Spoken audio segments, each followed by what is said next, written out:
Alright, let's get down to business. And the very first thing you need to do to advertise on Facebook is to get a business manager account, and that's exactly what we're going to do in this video. So the first step you want to do is that you want to go to this address called business.facebook.com. If you have not opened an account with them before, then this will be a page that you see right now. Just want to let you know that you need to be logged in with your Facebook personal profile first before you can create a business manager account with them. And I'm not going to go through every single detail here because it's a very simple, straightforward process. What you want to do is that you will go to the top right here, click on create account, and just fill in the details. Now all this is rather self-explanatory, and I am using a test account just to demonstrate this. So let's just go down to it right now. Okay, your business and account name, we'll just put it your business name. Okay, I'm making this up, by the way. It should actually be your name, maybe your business name, private limited, your actual name. So in this case here, this is the name of this Facebook account that I am doing a test right now. And when you add in your business email, it has to be the same email address that you use for your personal Facebook account. All right, so I'm just going to add in this over here as well. This is the email address that is attached to this particular personal account. All right, click next. And all you need to do is just enter your address and your details. So for example, I'm just going to put Singapore. Okay, so what I've just done here is that I've entered my details, my physical address, or you can put it whether it's your home or your office address, that's okay. You will need to put in a website. So if you already have a website, just put it in here. If you don't have a website, for the time being, you can just put in your Facebook page address, and you can do just that. And don't worry, you can always edit that out afterwards. Now the next part is a little important. Business use. This account primarily uses Facebook tools or data to promote its own goods or services or provide services to other business. Now, choosing either one of this is not a problem, but I would recommend most of the time that you just put promote its own goods and services, because most of the time that's exactly what you are doing. And if you plan to run Facebook ads for someone else later, for your clients, you can always change this afterwards down the line. So yeah, that's about it, right? Click on submit. It'll probably take several seconds to create your business manager account. And what's going to happen is that you will arrive at a page like this. So after this, every time you log into business.facebook.com, you will arrive at the business manager interface that looks something like this. So I already have an ad account created here. If you're seeing this for the first time, you should see absolutely nothing at all. It should be a very clean slate. And in the other videos, I'll show you how to create your ad account, how to add pages, and other configurations that you can do. So if you already reached this page, then congratulations, you have just opened your business manager account with Facebook. After creating a business manager account, the next step that you want to do is that you want to create your ad account. So I'm going to use one of my business accounts to demonstrate how to do it. And as a new beginner or as a new user, you're going to see absolutely nothing here at the moment, especially the ad account. It's not going to show anything at all. So let's get started, okay? We'll click on business settings on the left. And then we're going to hover down to accounts and add accounts. So again, if your account is brand new, you're going to see totally nothing here at all. And what you want to do is you want to click on the add button here and select create a new ad account. So a lot of people might intuitively select the first one, add an ad account. That's not what we're going for. We're going for the third one, create a new ad account. So at this point, you can give it any name you like. You can name it after your product, after your company, or after your brand. There's nothing wrong with that. So I'm just going to call it product name, okay?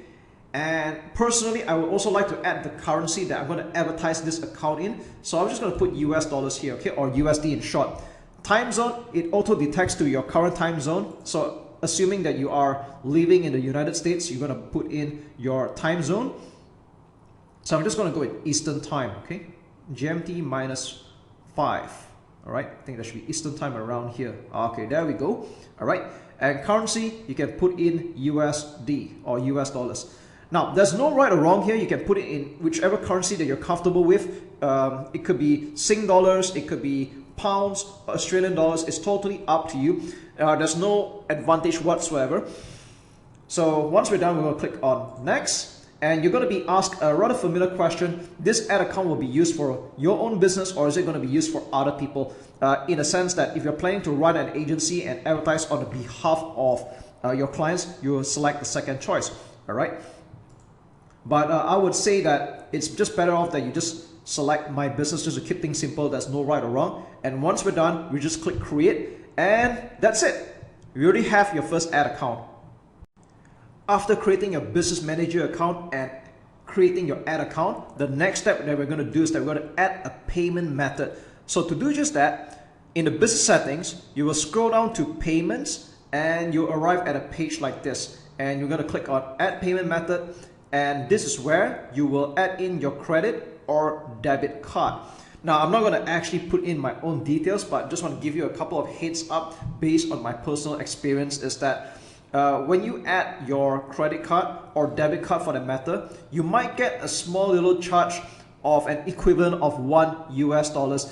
And that's just Facebook's way of validating and verifying your credit card. So you might get an SMS notification or an email notification about it, depending on your arrangement with your credit card company. But not to worry, that this amount is refundable to you within the next few working days. So it's just an equivalent of $1 to verify and validate your card.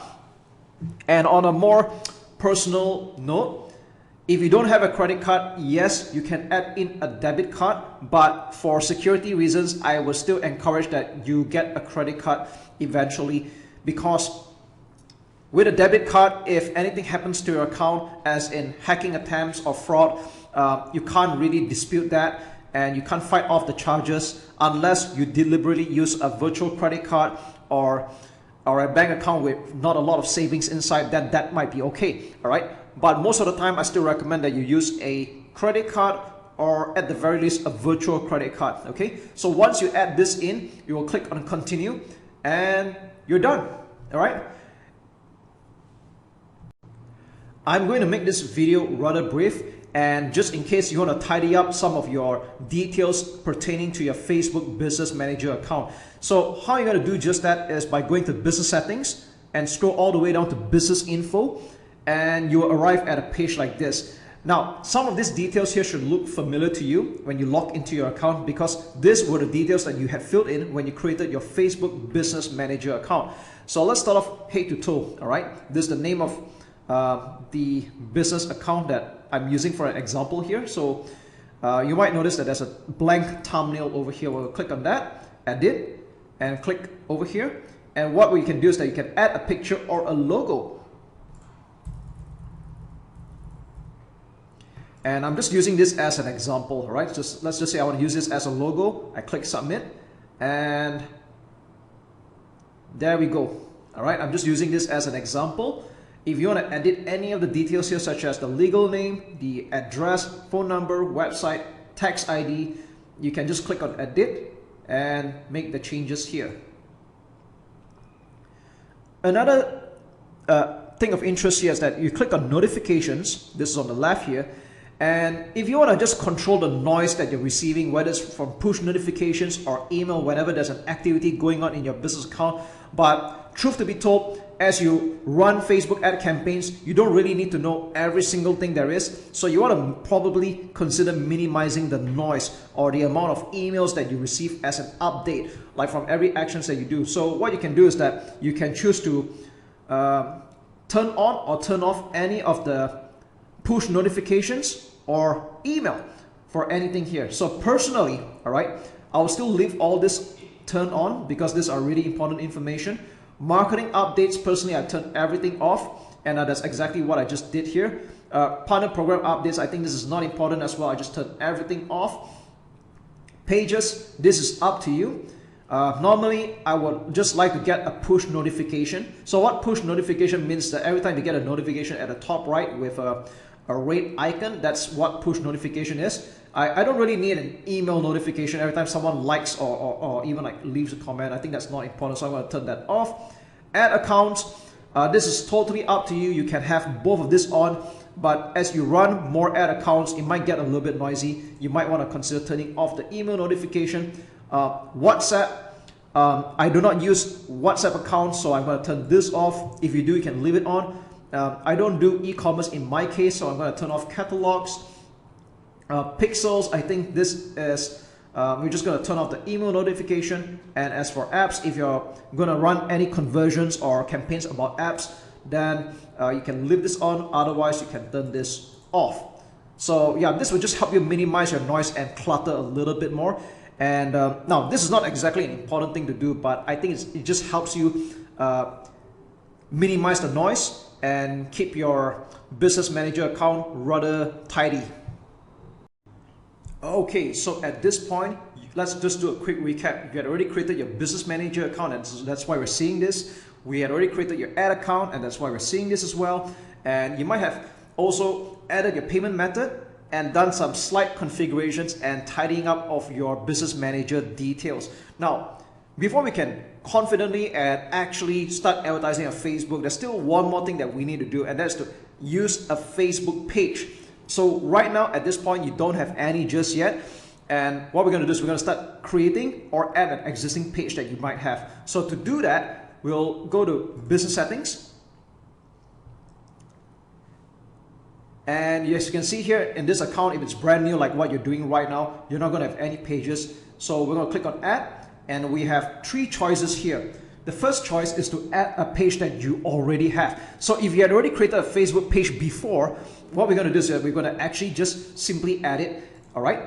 And you'll type in the name of your Facebook page. So I'm just using this as an example, by the way.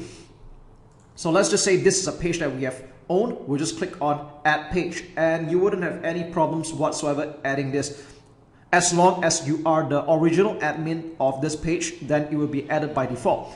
Now, the other way is that you can click on request access to a page. So what it explains here is that your business needs to use this page on behalf of another business. So if you're working as an agency, normally you need to click on request access to a page, and the admin of that page or the originator will have to grant you access on his or her end, okay? But let's just say that you don't have an existing page right now, and that means you need to make a new one. So we're going to do just that. It's very simple. Let's create a brand new page.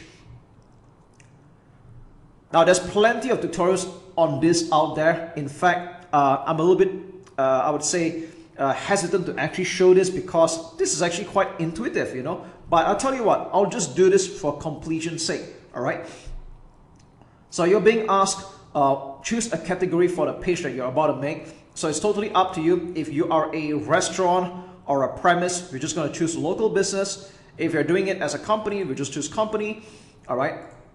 Let me just go back there again. There's brand or product. So if you're saying e-commerce, you probably choose this. If you're going to put position yourself as the authority figure, we'll click on this one. And entertainment and cause or community. So it's all very straightforward, all right? So I'll tell you what, since this is just a simple task, I'm just going to click on brand or product, and I'm just going to give it a simple name. Maybe I'll just call it all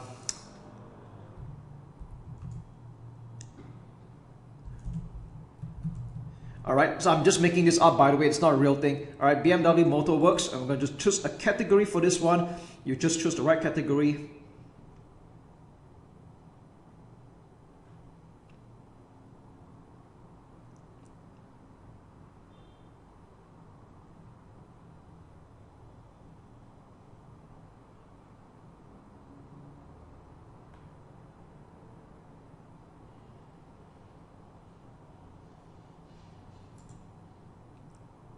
Cars, and we'll click on create page.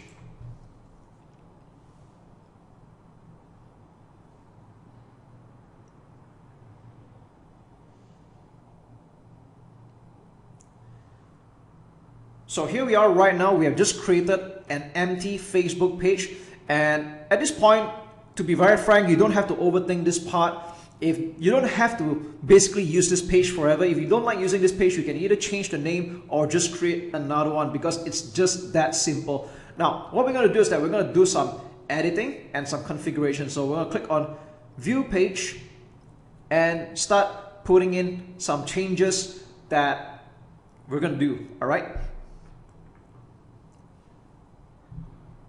So at this point, we can click on the page here. So what we're going to do is that we're going to ignore this, all right? We're going to click X on this. We don't really need that. There's a wizard that shows you that you're going to start adding some things like, you know, a cover, profile picture, create a username, and maybe even get some likes as well. So we're going to do this one step at a time. I'm doing this for the benefit of users who have totally no clue about how Facebook page actually works. So maybe I'll just do this a little bit slower here, then you can catch the drift, all right? Now, first and foremost, let's click on the most obvious one, that's to add a picture, all right? You can put in any picture you want, and for the fun of it, I'm just gonna find a picture from Google. Let's just go call it BMW. All right, BMW, okay? All right, maybe I'll just go with this nice picture, okay? I'm gonna save that into the desktop. All right, and then I'm going to click on update, upload photo.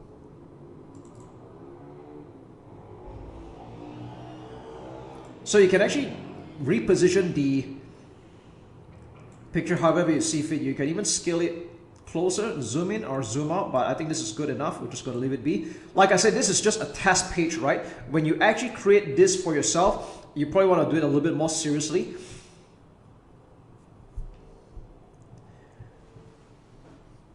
Now, this picture here can be a picture of your own. It can be a logo of your company as well. It's totally up to you.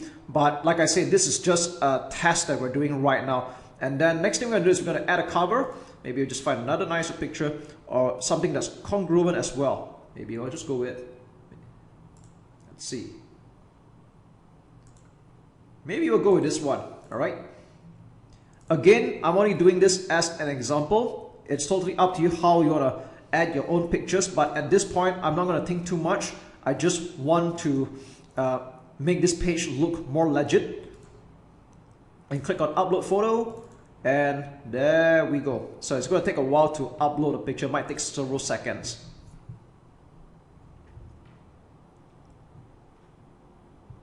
Okay, there we go. You can actually drag and reposition it, but I think this looks good already. We click on save.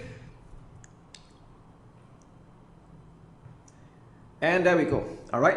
So you can see there's already a little bit of personalization going on already. I normally like to click X on the reminders at the top. They normally show that to you when your page is very new, but we don't need that. Okay. Because one of the big, I won't say big mistake, but a mistake that I see sometimes happen is that some people advertise their Facebook page with no logo, no nothing. It just doesn't build any trust whatsoever. And like I said, it doesn't have to be this picture forever. You can always change the pictures later on, and to a small extent you can even change the name as long as it doesn't deviate from its original intention. Like for example, BMW Motorworks, you can't actually rename it to maybe Audi or something like that, because Facebook just won't allow that, right? But what we're going to do now is that we're going to click on username, and we can give it a username that we want. So in this case, I'm just going to call it BMW Motorworks. Let's see if this exists yet. All right. Okay, so I'm not eligible to create a username, so maybe let's just try adding a dot over here. Does it work? Okay, not. All right. So you can just come up with any name that you like until it actually works, right?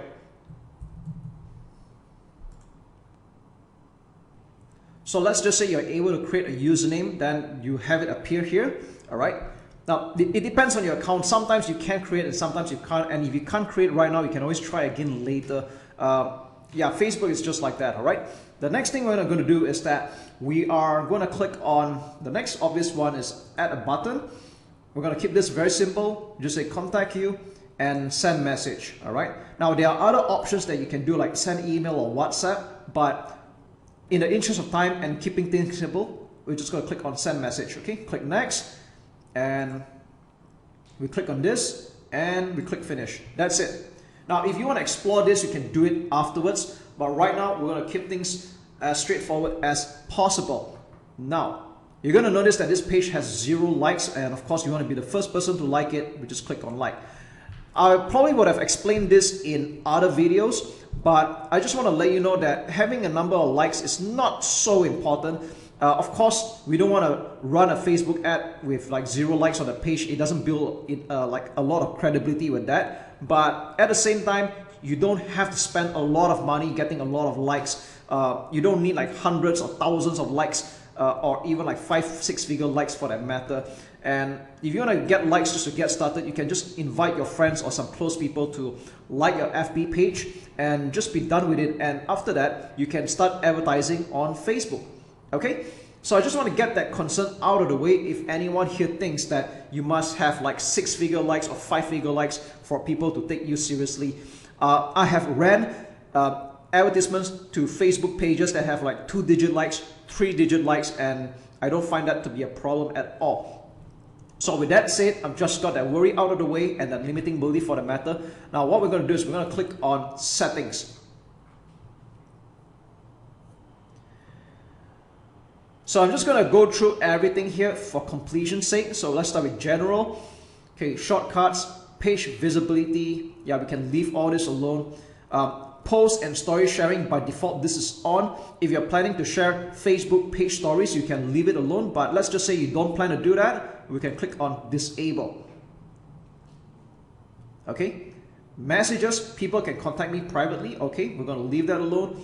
We'll leave all this alone here. In fact, all this is pretty much fine. Okay, the next part we're going to take a look at is profanity filter. Now I would say it's better I recommend that you leave it to medium if you don't want this kind of like people potentially leaving this kind of like vulgar language in a comment section whatsoever. Just put medium. Click save changes. Next thing we're going to take a look at is, alright, all this is pretty much good to go. Okay, so as you can see, in terms of general settings, there's not a lot for you to do. Let's go to page info. And this is where you're going to enter your details for your FB page. So the more detail is, the better it is. So you're going to add a simple description here. I'm just going to call it German engineering at its finest and all things BMW. Okay, I'm just being very straightforward with that one. Of course, it is better that you write a proper description. So for example, I'm just going to pretend that this is a BMW accessory Facebook page. So we share all the latest gadgets, accessories, and mods for BMW cars of all models. Okay, of course, assuming this is true. All right, so we click save changes.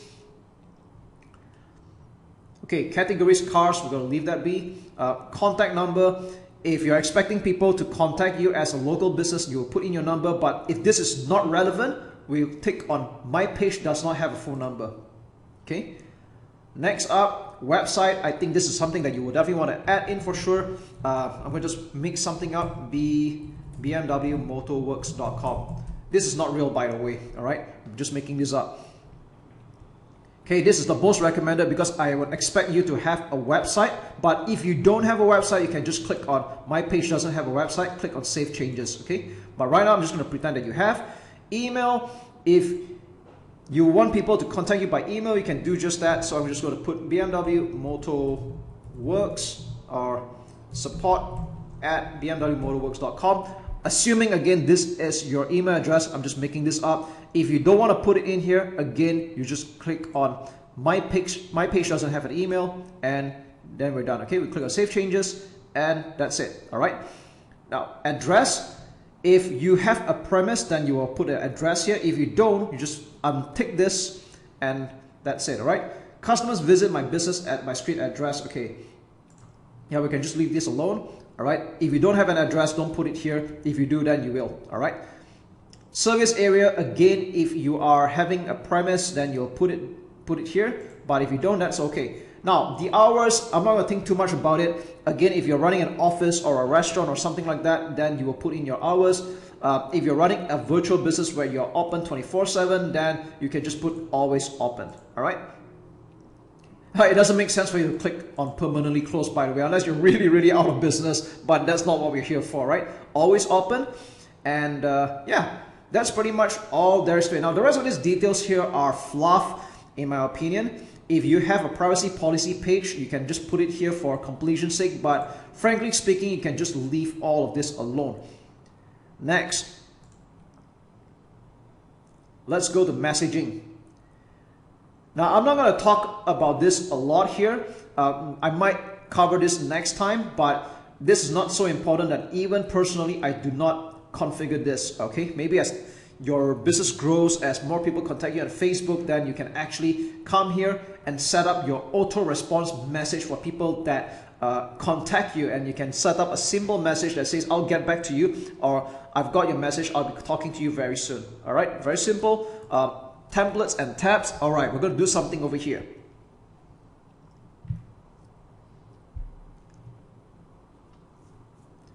Okay, so this is something that you will definitely want to minimize the clutter. And you notice that by default, you're using the default tabs, which includes all of this like home, post, and the whole list here. But to be very frank, you don't need all of this. So what we're going to do is we're going to click on turn off the default tabs, and we're going to start removing things that we don't need. So for home, it's always there. Post, yep, you definitely need that. That's how people are going to see your page. Events, now this is not necessary unless you are running an events company or you're planning to run Facebook events, that's okay. But if you're not going to do that, just click off and save. So we have videos, all right, this is integral, this is important, photos is important, about is important, community is important as well, and groups, yeah, you don't really need this, so we're going to click off and save. So what we are left with right now are the essential tabs that people will see on a page, and you can feel free to adjust this around, just use your mouse and drag and drop around. But personally, I would prefer to make it this arrangement where the about comes first, followed by post, followed by photos, videos, community, and reviews. Okay, reviews is up to you. Some pages have it, but if you want to minimize the clutter, you can put reviews, turn off, and click save. All right. Now that's just me in making this as clutter-free as possible, but if you're expecting customers to leave reviews, which could be a very good thing by the way, it boosts up your social proof, then you can leave that on. So with that said, if you want to start adding back those tabs, you can click on add a tab and select any of the tabs that's available in this list. All right. So yeah, that's really all there is to it for the tab section. And as far as the rest goes, you can pretty much leave all of this alone. It's not so important right now. Maybe one thing I would just like to add is Instagram. If you already have an Instagram account that you would like to connect, so all you got to do is just click on connect account, put in your username and password, log in, and you will be able to connect your Facebook page to your Instagram account. So that's something you can consider doing. And again, as for the rest, it's not so important. We can leave out the rest.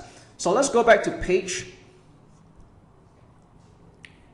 And as you can see here, for a brand new page that was just done in the last several minutes, including me explaining to you, you can see it's actually very easy. It's not difficult at all. All right. And of course, to get things started, it's better that you put in some starting content so it doesn't look like a shallow, hollowed out page.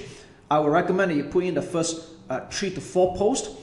And you can put in more like an introduction. You can like share some of the things that you do, what kind of results you can bring for your clients or your customers, what are the products you're selling. You can just put in like 3 or 4 posts just to get things started out, all right?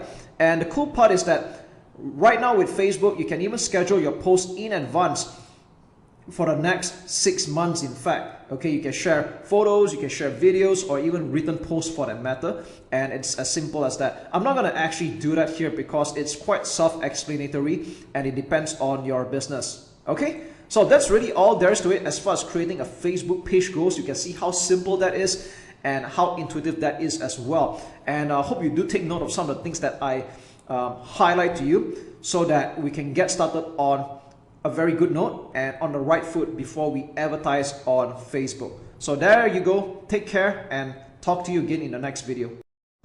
Alright, so we're gonna get our first look into the ads manager that we had newly created. And at this point, make sure that you have already accomplished the following steps. And that is, you have created a business manager account, and that's why we're seeing this. We had also created your ad account, and that's why we're seeing this. You had also added your payment method, and you have at least added one page, whether it's a page that you already have or a page that we have newly created, such as this one. So what we're going to do now is that we're going to take our first look into the Ads Manager account. So how do we enter the Ads Manager account is by clicking on this or you can even click on the ads manager on the left here. So it all goes to the same place, all right? So this is the place where you're going to create your campaigns and advertise from. So as a brand new account, you're not going to see anything here whatsoever. And if you are an absolute beginner, then you might be thinking like, what am I looking at right now? So don't worry, I'm just going to guide you through every step of the way and make sure that by the time we're done with this video or the entire training, you will have a clear understanding of how Facebook advertising works. So in this video, I'm going to teach you how to configure your ads manager column first. So I'm not going to talk about the campaigns. I'm not going to talk about ad set or ads. I'll cover that in another video. But right now, it's important that we see the details or the data that we want to see. So normally by default, you will be seeing this thing called columns performance. And yes, it's a bit hard to imagine right now because we haven't run anything whatsoever. We haven't created anything just yet. But I want us to get off on the right foot and a right start. So what we're going to do is follow my lead here, okay? Just follow me closely. Click on columns performance, and you're going to see that there are many types of data that you can actually see. But we're not going to use any of this. We're going to do it things our way, all right? Click on customize columns. And okay. For absolute beginners, this might seem rather overwhelming. It might seem a little bit crazy. I remember when I did this the first time, I was overwhelmed as well. But follow me closely, all right? Follow me closely. Now, I'm doing this with the intention that we are going to be tracking the number of leads, but you can also use this to track like purchases or completed registration or any other things you want to see, all right? Right now, what we're going to do is that on the right column here, we're going to click X on every single item here. Okay, we're going to click X, which basically means it removes the column, and now we're just left with one column called the campaign name. Now this is the only thing that cannot be removed. So I'm going to share with you the metrics or the columns that I normally view. So follow me closely. The first thing we're going to have a look at is the ad set delivery. Okay, we'll click ad set delivery. Basically, this explains the status of the campaign. Is it in review? Is it rejected? Is it active? Is it completed? We will know. All right, so that's called ad set delivery. The next thing we're going to add is budget. All right, so you might notice that I'm typing the search up here because if you scroll all the way down, there's a lot of things to look at. And I'll be very frank, even I do not know every single item that is over here, but it just goes to show that you don't have to be an expert in everything on Facebook. You only need to know enough how it works and start getting results. So one quick way is to just go to search, type in the word budget. We'll select the first one, and there we go. So budget basically means how much are you allocating a day or in total for that ad set or campaign, which again, if you do not know what that means, it'll make sense later, okay? The next thing we're going to look at is amount spent. All right, amount spent. Now the difference between budget and amount spent is basically budget is how much are you going to set aside in a day. Amount spent is how much money have you spent so far, whether today, yesterday, or the last 7 days, or whichever time window you're going to put afterwards. All right, not to worry again, all this will be explained to you in due time. All right, so that's the difference between budget and amount spent. The next thing we're going to look for is we're going to look at impressions. Okay, we're going to type in the word impressions. There's quite a few here. We'll select the first one, and then we're going to select the next one called CPM. So CPM stands for cost per 1,000 impression. So what does impression mean? Now, when someone scrolls down their Facebook newsfeed or Instagram for the matter, and they pass by your advertisement, now whether they are aware of it or not, that counts as one impression. And if someone scrolls by it the second time, that counts as 2 impressions, even though it might come from the same person. So cost per 1,000 impression basically indicates how much are you spending for reaching up to 1,000 impressions or 1,000 people scrolling. All right, that's what it means. Now I want you to know that there's a difference between the word impression and the word reach. So reach is how many people is this advertisement reaching out to. All right, impressions on the other hand can mean that the same person can actually view your advertisement more than once. All right, so I'm going to give an example here.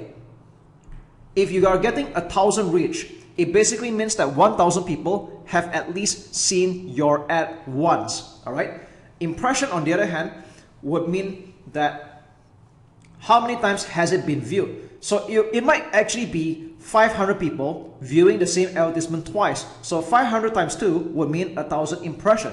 So I'm just using that as an example to illustrate the difference between reach and impression. Now, personally, I will not include reach here because I think that's not so important. We're just going to leave it with impressions and cost per 1,000 impression. I'm also going to explain to you slowly that depending on which country or which audience you're targeting, typically if you are targeting countries such as the United States, European Union, United Kingdom, Australia, Canada, or countries that are considered as tier 1 countries, you'll be fortunate if you're getting $40 or below for cost per 1,000 impressions. So I'm just using this as a benchmark. On the other hand, if you're aiming for Asian countries or Southeast Asian countries, it is possible to get $10 or below for the CPM. All right. Now, don't be too obsessed with the cost per 1,000 impression. I'm just giving you as a benchmark on what to look out for, because at the end of the day, the most important metric is the cost per result, as in like cost per lead, cost per purchase. That to me is the most important metric to look at, which we're going to get to afterwards. Next thing we're going to add, okay, is link clicks. So you can see there's quite a number of choices here. We're going to click the first one, link clicks, and CPC, cost per link click. That means how many people are clicking on your post or the link in your Facebook ad, okay?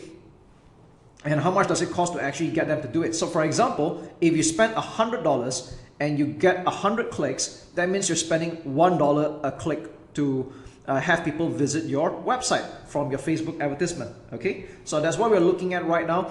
And this is important to an extent, not so much about the cost per click, but more like sometimes when you're doing a split test, you want to make sure that enough people are clicking on your website to make a decision. So some people make the mistake of removing their advertisement a little bit too soon. They say it's not performing after quite some time, but they realize that not even 100 people have visited their website. So normally for me, when I do a split test, I want to make sure that at least 100 people have been to my website to determine the conversion rate, because it's a lot better to determine after at least 100 to 200 or even a few hundred people visit your website compared to someone who's like, you know, you've only got like 20, 30 clicks and you decided that the campaign was a failure, okay? So you don't want to be jumping to conclusions like that, all right? Next, we're going to go with this thing called CTR, okay? CTR stands for click-through rate. So we're going to select two types, CTR in bracket link click-through rate and CTR all. So you might be wondering what is the difference between these two. So click-through or in bracket link click-through rate is basically someone who has clicked on the link or the post in your Facebook ad, okay? So normally I would like to aim for 1% and above. So if 1% and above, it means that people are clicking on your advertisement, people are noticing it. For every 100 cold audience, at least one person is clicking on the ad, and to me that's considered good. If you're doing a 1.5% to 2% and above, then you're doing rather phenomenal. Now, with that said, you might be wondering what's the difference between these two then? Like what's CTR in bracket all? Like how is that different? So if you write long posts or when someone clicks on like or comment, then that will contribute to the click-through here as well. So you will normally find out that the CTR in bracket all would always be higher than the CTR in bracket link click-through rate. So as a rule of thumb, if I find that the CTR all is at least double the rate of CTR link click-through, then I think that's considered rather good. So for example, if I'm getting a 1% click-through rate, which is considered good, the higher the better, and the CTR all is like 2 to 3%, then I would consider this as a healthy advertisement. That means people are at least clicking on see more, they're clicking on to like, comment, whatsoever. Then we know that people are taking notice of the advertisement, okay? So now all these are fine and dandy, but like I said earlier, the most important thing is always the results. So if you are running a lead generation campaign, we will type in the word leads, okay? We'll click on total and cost, all right? So you might notice in leads here, there's website leads, offline leads, on Facebook leads. We don't need that. We'll just uncheck all of this. All right, we'll uncheck all of this because we only want to see what kind of leads we're getting at the end of the day and the cost per lead. So if you're running a lead generation campaign, this will be the most important metric compared to the others. All right. So for example, if you spend $100 and you got 50 leads, that means you're spending $2 a lead right now. Okay, it's as simple as that. So yes, that's really all there is to it. You can add any other metrics that you want to, but like I said, this is the simplest that I would like to keep, and I'll leave it at that. So what I'm going to do is I'm going to click on Save as Preset at the bottom left here, and let's just call it Lead Gen, okay? And click on Apply. So every time we create a campaign, we'll view it based on the budget, amount spent, impressions, cost per 1,000 impression, link clicks, CPC, which means cost per link click-through rate, CTR all, leads, and cost per lead. Okay, and as an added note, if you want to make sure that this is the default settings that you see every time you log into your ads manager, you will click on columns, click on set as default, and we're done. That's it. So every time we log in here, like I'm going to just refresh this right now, we will see the lead generation columns as the default, because if you didn't do that, you'll always see performance or the other default settings like this. Okay, that's not what we want. We want it to be lead generation. And if you want to configure the columns again, just go back to columns, click on customize columns, and you can remove or add or even rearrange the columns as you see fit, and click on apply. Yes, that's really all there is to it. Okay, so I just want to set you off on the right track, and I'll see you in another video. This is a continuation from my previous video on how to configure your ads manager column. So previously I talked about how you can create a lead generation performance column, and some of you might be thinking, okay, that might not be so applicable to my business because I could be running in e-commerce or I'm selling my own products, so I should be tracking based on purchases rather than lead generation, and that's totally fine. So what I'm going to do is that in this video, especially for those that are doing e-commerce or you're selling your own products, I'm going to show you how to slightly tweak the configuration for the ads manager column. Okay, so what we're going to do is we're going to click on the top here at columns, and you're going to click on customize columns. Okay, so it's almost the same thing except that we're going to remove leads and cost per lead. Okay, so I'm just going to go through everything for completion's sake. We'll go with campaign name, ad set delivery, budget, amount spent, impressions, cost per 1,000 impression, link clicks, CPC, CTR, CTR, all these are still important. What we're going to do is we're going to remove the last two columns, all right, leads and cost per lead. So what we're going to do is I'm going to add in this word called purchase. Okay, purchases, we'll click on total, value, and cost. All right, let's click at the bottom here. And again, you might notice something familiar is that we have all these boxes here, which is really not important. So we uncheck them. Okay, we uncheck all of this. All right, so we get to see purchases, which means like how many products being sold. So for example, let's say you're selling an ebook right now and you have sold 10 ebooks at $10 each as an example. Okay, so the purchase will show as 10, all right, 10 ebooks. Conversion value will be 10 times 10 will be $100. Okay, and if you're wondering how do we decide what's the value of the conversions, all that, I'll cover that in Facebook pixel creation. All right, and the next thing is cost per purchase. So let's just say, for example, we spent $100 and we have gotten 10 purchases, so the cost per purchase would be $10. So it's more like a break even going on right now. Okay, so I'm just giving you a simple illustration, and that would lead to one more metric to include, which is purchase return on ad spend, or ROAS. So some marketers, funnily, they call it ROAS, okay, or ROAS. So if I say the word ROAS, this is exactly what I mean, okay? Return on ad spend, or in simpler terms for some people, it's return on investment. So again, if you had spent $100 and you made $100 back, you would have gotten a 1 ROAS. That means it's 1.0, all right? Now, let's just say that the books are $20, okay? And we had spent $100, we had sold 10 copies, times $20 is $200. So $200 divided by $100 in advertising spend, it will be ROAS of 2. That means we're getting a 2 times return on ad spend. Okay, so that's exactly how purchase works. So what you can do right now is we can click on Save as Preset, and let's just call it purchase. All right, so that's exactly what this is right now. Now, you might be running an e-commerce store and you would have probably a few more metrics that you want to look at. So let's go to customize columns again, and we're going to add a few things such as add to cart. So you can see that there's add to cart over here, total. You can also add the value if you would like, and also the cost. It's pretty much similar here as well. Okay, so if you're integrating this with the likes of Shopify, WooCommerce, or any other e-commerce platforms, so these are the things that you normally would like to take a look at. So actually, you don't really need unique for this one. Okay, just total cost of add to cart. All right. So some people might even use a different term called initiate checkout or IC. Checkouts initiated could be another term that you're using as well, but this depends on the platform that you are using. Okay, so with that said, you can put add to cart here and click on save as preset, and I'm just going to call it e-commerce. All right, so these are some of the metrics that you will normally be looking at when you're doing a purchase conversion value, or if you're running e-commerce, you will want to add on the add to cart. So you can have a look at how many people are adding to cart, how many people are actually making the final purchases. You'll be able to track and decide from there. In this video, I'm going to show you how you can create a Facebook pixel, and later we're going to install this piece of code and put it onto your website.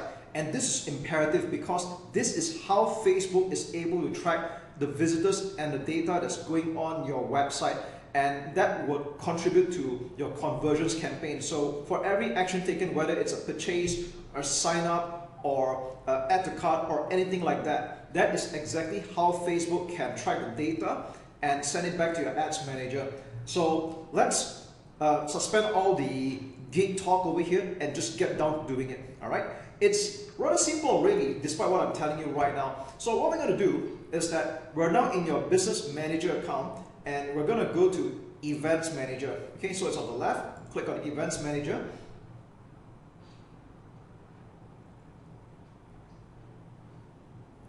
Now, if you're seeing this for the first time, I'm using another account by the way, so it's rather a bit established somewhat. But if you're doing this for the first time, you're going to see absolutely nothing here at all. It's going to be a blank slate. All right.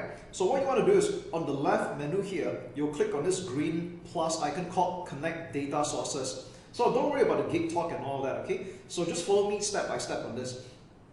Now I have to say that before this video was recorded, adding a Facebook pixel used to be a step simpler, but not to worry, it is still quite easy to do it, all right? Just with a bit of changes. So with that said, I want you to select Web, click on Get Started, and you will select Facebook pixel and click Connect. Now you're going to give a name to a pixel, which again you can give it any name you want.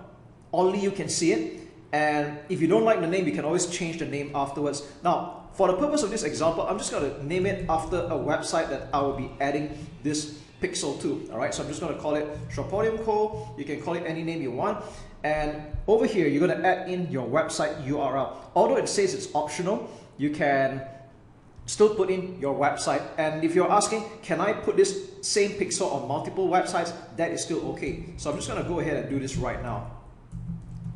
Okay, this is just an example. This will be your own website, and then we'll click on Continue.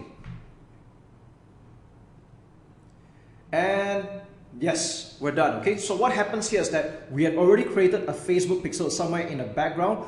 I created this thing called Shopodium Co, and you might want to take note of the ID here. So at this point,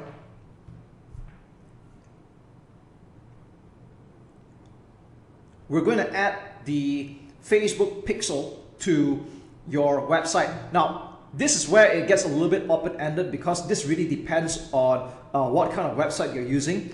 So I'm going to use, for the purpose of example, WordPress.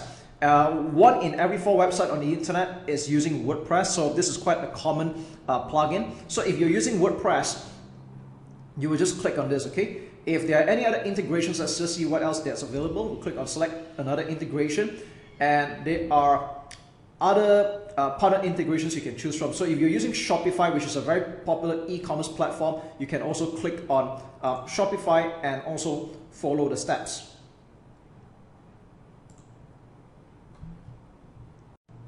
At this point, you had already created your Facebook pixel, And assuming that you're using WordPress, this is how you add the Facebook pixel. Now I have to say that this step is actually quite intuitive. All you need to do is, we're going to continue from where we last left off. We click on WordPress and click confirm. And all you have to do is just follow the steps. But I'll demonstrate to you using one of this available WordPress accounts or a WordPress website so that you can have a look at how this is supposed to work. Okay. So first of all, select features. I recommend that you just click on advanced matching. You can leave this alone. We'll click on continue. And then the next step, you're asked to download a plugin. All right, so we just click on download. All right. And then the next thing we're going to do is, now at this point here, it's like I said, it's rather intuitive. We're just going to follow the steps that is being shown here. It's a screenshot step. So what you need to do right now is to log into your WordPress website. And for this purpose, I had done exactly just that. Okay, so I've logged into my WordPress website. I go down to plugins. So let's see where else it's going, right? And then it says add new. Okay, and that's exactly what we're going to do. We're going to install the plugin. All right, so we go to plugins, we click on add new. Again, you have to be logged into your WordPress website. Okay, if you're using WordPress, this is exactly what you're going to do. We'll click on upload plugin, choose a file, and we'll select the zip file that we had just downloaded. Okay, and then we'll click on install now. This will take several seconds. And we are somewhat done. Okay, all we need to do is click on activate plugin, and yeah, that's it. Okay, the Facebook pixel has been installed. And if you want to be sure about it, there's this sort of like it's not really a warning, it's more like a heads up. Let's just click there for a while. Or if you want to go to settings, you can go to Facebook pixel, and you notice that your pixel ID number would already be here right away. So this also coincides with the ID number for this pixel. Okay. So it seems that we did the steps a little bit in advance. We're pretty much done already. And all we need to do is verify whether the pixel is working correctly. We'll put in the name of the website, which is shopodium.co. Let's click send test traffic. And what we're doing is that we're basically testing whether this works or not. All right. Now this is a website that was just built rather quickly for the purpose of testing. So at least we know this works.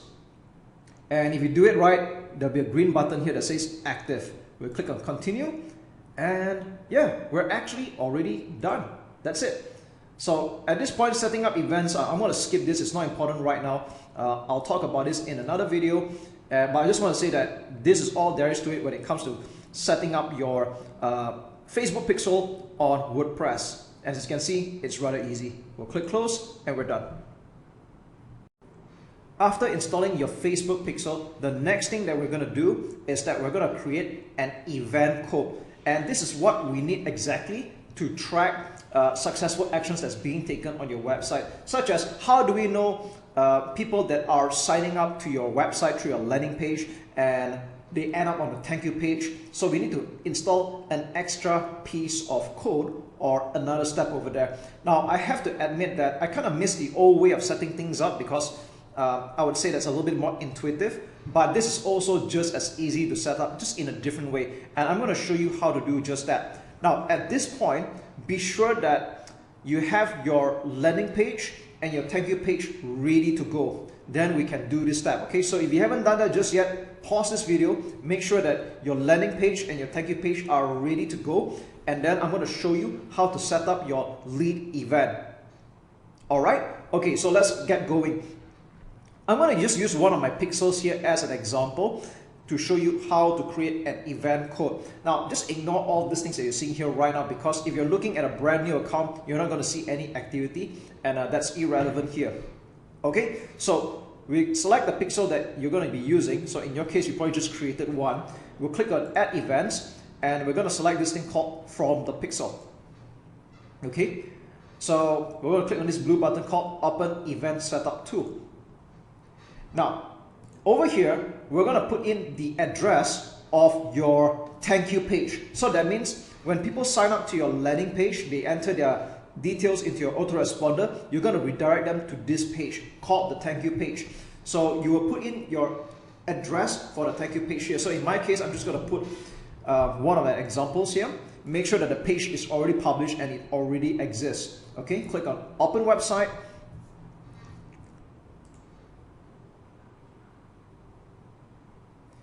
here we are.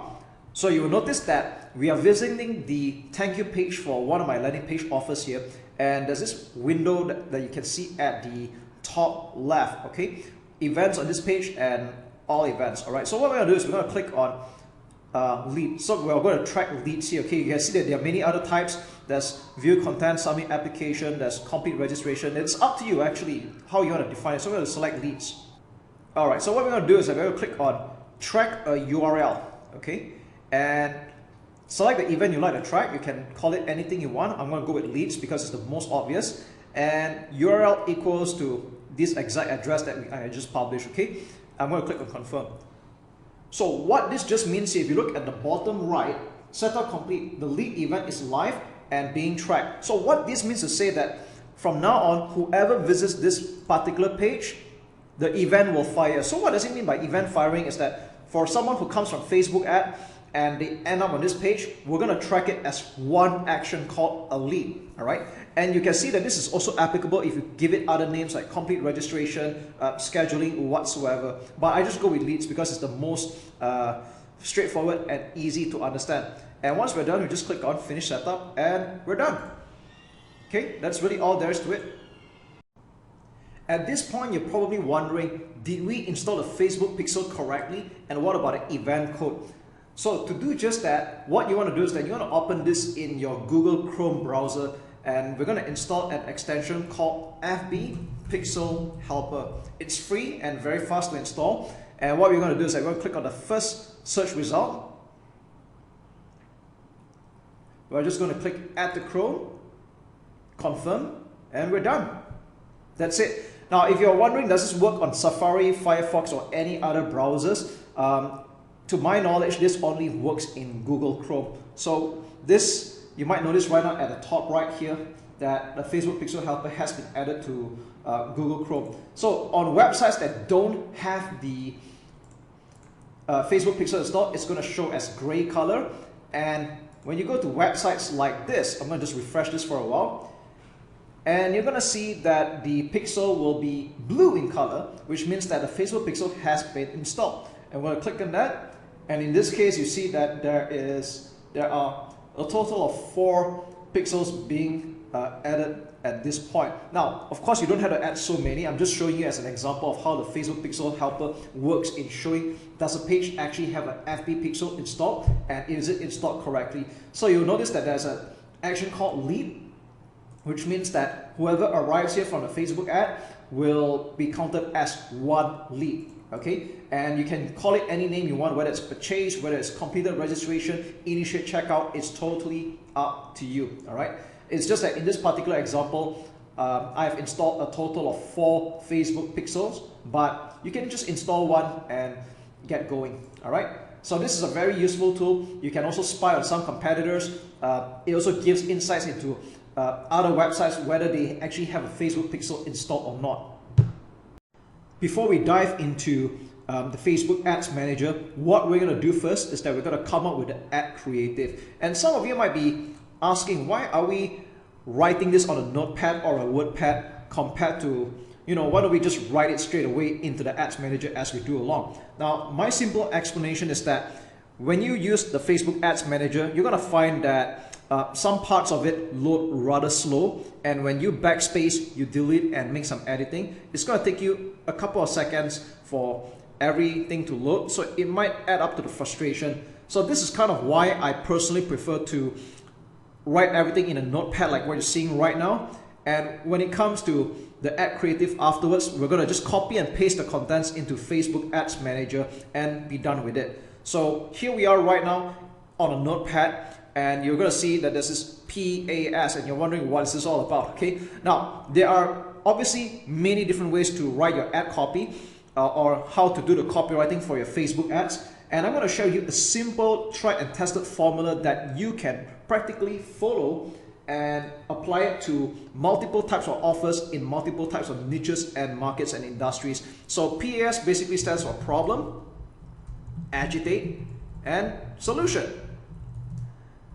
Now, for all the purpose of example, we're going to do this for a PDF book on social media marketing. Okay, we're going to give away an ebook on social media marketing. All right, we'll just keep it simple. And again, you can pretty much imagine this for your product or any other product that you would like to promote. But right now, our offer here is that we're going to give away a PDF book on social media marketing. Now, the novice would practically just talk straight away about the book, and while there's absolutely nothing wrong with that, you want to attract people that would gravitate towards your message, and the best way to do is we're going to qualify them. All right, we'll talk about a problem. Now here's the thing, I'm just going to give you a heads up and a warning as well. This is a mistake that a lot of people do. They normally like to open up with a question, okay, and you might be thinking, hey, what's wrong with that? Okay, so people might open up with something along the lines of, are you struggling with getting new leads and sales, okay, from social media? So you might be thinking right now, isn't this a very good opener? Isn't this what you typically see in landing page or a sales page for that matter? And yes, there's nothing wrong with putting this on a sales page or a landing page. That's because they are called direct response copy. But when it comes to social media marketing, when it comes to Facebook ads, most of the time your advertisement is going to be shown to a stone cold audience, people that have not heard of you before. And the myth about Facebook ads is that it is not laser targeted, it is only roughly targeted. In other words, Facebook is showing your advertisement to people that it thinks, okay, that's a keyword here, that it thinks are interested in it. All right. Now, what if people that are reading this right now and say, hey, I don't have a business, or I'm employed right now, or this has got nothing to do with me. So you can see that this is not going to rhyme with a lot of people, and you don't want to be direct about it. And it gets even more extreme in some cases and sensitive. Like, for example, are you a Christian? Okay, or okay, are you fat? All right, okay, I'm just putting that as an example. I know it sounds kind of insulting, but guess what? These are the traditional mistakes that a lot of advertisers are doing right now without realizing. So the thing here is that you do not want to open with a very direct question like this, because again, your advertisement is going out to people that have not heard of you before, and we're not even sure whether they are the right people for seeing this. Again, Facebook is serving your advertisement to people that it thinks is interested in it, okay? And that might not be true. So you don't want to be writing this kind of words. Instead, you should be rephrasing it to a third party or indirect point of view. So I'm going to rephrase this one in particular right now. Instead of saying, are you struggling with getting new leads and sales from social media? We're going to put something a bit more neutral and say, thousands of business owners struggle with finding new leads and sales every day. So I basically turn this into a third party statement, and guess what? If people cannot relate to this, that's still fine. And for anyone that can relate to this, they'll keep on reading, okay? So this is an example of how we talk about a problem, okay? I'm not sure whether it's really thousands, it could be millions of business owners, but I'm just making this up right now, okay? Now, for example, you're targeting something a bit more niche. Let's say your offer is only for people of Christians, all right, or Christian religious belief, okay? And we know that we do not know what kind of religion that your audience are practicing right now, but let's say you really are targeting only the Christians. So what you can say is that at maybe XYZ cell group, we help Christian youths to so on, okay? So this is how you get around this kind of like tricky, maybe slightly sensitive markets, but at the same time, you know that you want to talk to this audience, and you don't want to offend anybody, all right? And the next one, I know this happens a lot in the health market. You don't want to be using words like fat, and even words like weight loss is a no-no on Facebook, okay? I'm not going to get into the exhaustive list of words that you can and cannot use, but I think it's safe to say that you want to be indirect. Okay, and the best way to be indirect about it is to talk about a statement like this: thousands of business owners struggle with finding new leads. We have helped Christian youths to empower and so on. And maybe this one we can talk about in the last 5 years, I have personally coached and helped individuals of all shapes and sizes to transform their dream body. There we go. All right. So I know this is not exactly a problem, But if you're in a market where you don't want to talk about problem, you can actually talk about desire as well, okay? But the reason why I recommend that you go with talking about a problem most of the time, because like it or not, most people always make a buying decision to get away from a problem that they're stuck with or they're just very fed up versus buying into a desire. So that's just how marketing psychology really is. But if you want to open with a desire, that's totally okay as well. I'm just saying that most people usually gravitate towards a problem and they're more interested in buying out of a problem than buying into a desire, okay? So with that said, any of this still works, and I'm just going to move on with the next part, okay? Agitate. Now, another traditional mistake that a lot of advertisers do is that they don't really drive the knife here or drill into the pain that people are experiencing. So agitate is more like a consequence of, because of that. Okay, so normally you want to do like because of that, as a result. Okay. So what is costing people for not solving that problem? So let's take this example right now. Thousands of business owners struggle with finding new leads and sales every day. Now that is a problem, okay? But if you just stop here, they're not going to really feel it. You want them to feel what is costing them for not getting the new leads and sales, okay? What price are they paying right now? So I'm going to just add here, because of that,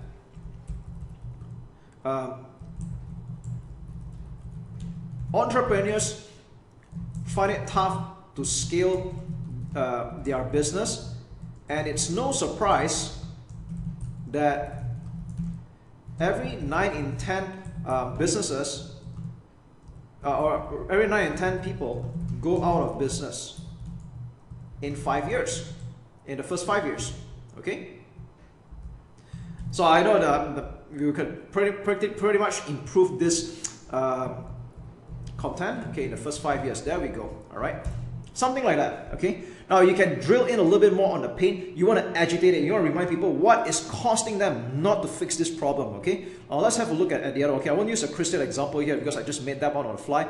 And maybe we'll talk about the body transformation here, okay?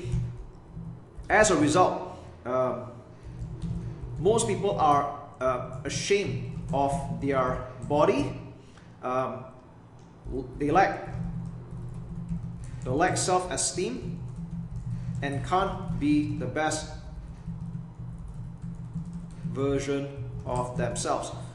Even then, right, this is just an example I'm thinking on the fly right now, but I want you to spend a bit more time to drill in. What are they feeling right now for not solving that problem? Okay, so it could actually get a little bit more deep than what I'm writing here, but that's what agitation does, all right? And once you've done the agitation, only then we get into the solution. So this is the next part, all right? So you don't leave people hanging about their problem. You want to give them hope, okay? So basically this is what I call the hope aspect, all right?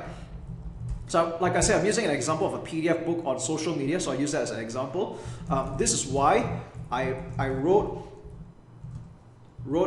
a PDF book called Social Media Secrets. Okay, I'm just making that up again. This is the culmination of my 5 years of online marketing experience. Could be more than that, it's totally up to you. And in the interest of demonstrating value, I am giving this book away for free. So after that, we put in the address here. Maybe it's your website.com//free book, okay? Whatever this website address is, okay? Now, the reason why I say that in the interest of demonstrating value, I'm giving this book away for free, because here's the truth of the matter. A lot of people are giving stuff for the sake of giving away stuff, all right? There must be a reason. There's got to be a catch. And you want to let people know that there is a certain catch somehow. Why are you doing this, okay? In the interest of demonstrating value, I'm giving away this book for free, all right? So why am I doing this? Okay, why am I doing this? Truth be told, or rather, I find that there are a lot of self-anointed experts, okay, in quotes, that share half-baked and even dangerous advice that mislead other well-intentioned business owners. And I find it my moral obligation to show how it's really done. All right, so just come up with a reason why you're doing this and why should people listen to you. So this is a good part where you can just brag a little bit about your achievements or your perspective, okay? And then you can just do another call to action. Click here to get my PDF book. And then we'll just make a copy of the link again, all right? And there we go. That's it. So that's a PAS solution, problem, agitate solution. Now, at this point here, I'm just going to add something else. You will eventually be asked to add in what we call a headline. Now, the headline is not what you're thinking of right now. It's not something that appears at the top of the ad, but it appears at the bottom of the image or the video for your Facebook ad that we're going to do afterwards. So we're just going to call it something more straightforward. We're just going to call it free PDF book. Social media secrets. There we go. All right. And you're also going to be asked to add a description afterwards. This is optional, but this is the part where I would like to make a reminder or a call to action. Click on this post to claim your free download. Okay. And just one more thing I would like to add is that you can add emojis if you would like to. It's quite simple. All you need to do is just go to Google search this thing called emoji keyboard, and you can click practically any of this top results here, and yep, we can choose anyone that you want. There's a library of emojis you can choose from, or the fastest way is you just type search. Maybe I'll just type the word book inside, and I'll take a book cover, and I'm just going to paste it here, copy and paste. All right, and again, we're going to copy and paste this entire thing afterwards into the what I call the Facebook Ads Manager in another exercise or in another video. Okay, so I'm just going to reduce this right now, and as a rule of thumb, when you're writing all this, let me just add a few more footnotes before I end this video. First and foremost, I would recommend that you use 10 emojis or less. Now, you don't have to use all of it. You can put in a little bit. But I recommend that you put a maximum of 10 and no more than that, because anything more than that, your Facebook ad will look rather spammy. It's going to get a low quality score, that's my guess, and it won't look that good. Okay, just use a little bit of emojis, it's fine, like 2 or 3 or a few of it, that's okay. All right. Now, how long or how short should your ad copy be? Now, the way I see it is that there's no real length, ideal length, but one thing's for sure, you don't want to be writing 2 or 3 lines. All right. Avoid 2-3 line ads, because this doesn't tell enough. And the truth of the matter is that Facebook is a learning machine. In fact, the more that you write into your ad copy, the more you're telling Facebook, this is the kind of audience that I am looking for. Okay, so it's a lot preferable that you write at least a medium to a long post for your Facebook ad. And just to give you a sub-objective to it, 2,200 character limit if you want your ad on both FB and Instagram. Okay, now if you write more than 2,200 characters, it can still show on Facebook. There's actually no true limit to it, but of course at the same time you don't want to write a lot of fluff. But I just want you to know that if you write more than 2,200 characters, it will not show up on Instagram because of the character limit. Okay, so if you're particular about the character limit and you want your advertisement to show on both Facebook and Instagram, then you want to keep it 2,200 characters or below. So yeah, there you have it. Okay, we've just got an ad copy. Let's not overthink this part. And like I said, there are practically a lot of formulas out there. I use quite a few formulas, but the PAS one is a pretty good one and time tested as well. And another heads up is that since I talked about not being too direct at the start, you should avoid using you and your too often, okay, in your ad copy. All right, so just a heads up, I'm not saying you can't use the word you and your, I'm just saying minimize that as well. And I normally save it for the call to action. So what do I mean by call to action is basically towards the end of the ad copy, you want to make an instruction and you want to make an assertive command that click here to go to whichever website that you're putting in. Okay, so that's all there is to it. I'll see you in the next video, and let's put the magic together. This is the highlight of this entire Facebook advertising training. All the setup that we have done so far is leading up to this point.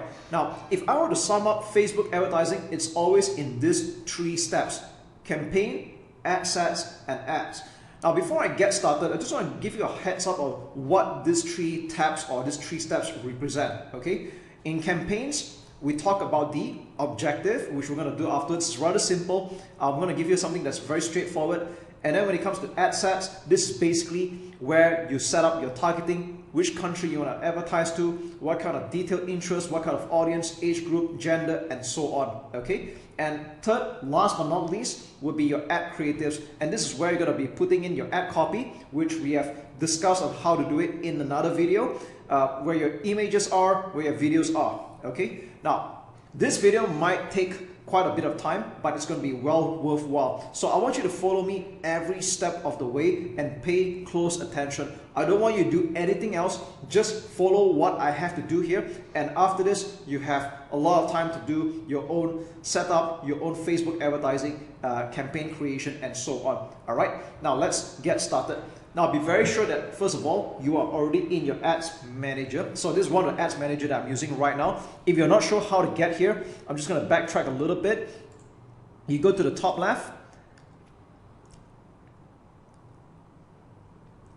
and in your business manager, you can either click on the ad account here or the ads manager link over here as well. All right, so they both go to the same place. Let's click on it, and you will arrive in your ads manager, and this is where we're going to be creating your advertisement. Okay, we're going to make the first one, and at this point I had already stand by a test Facebook ad copy with a test image to show you how this is done. Now for all intents and purposes, we're going to do a conversions campaign, and we're going to do this with the intention of generating leads. Now if you're going to be doing this because you want to get purchases and all that, it's still the same thing. Okay, it's the same mindset, the same setup. All right, now what we're going to do is we're going to click on create, and we're going to do the first step, campaigns.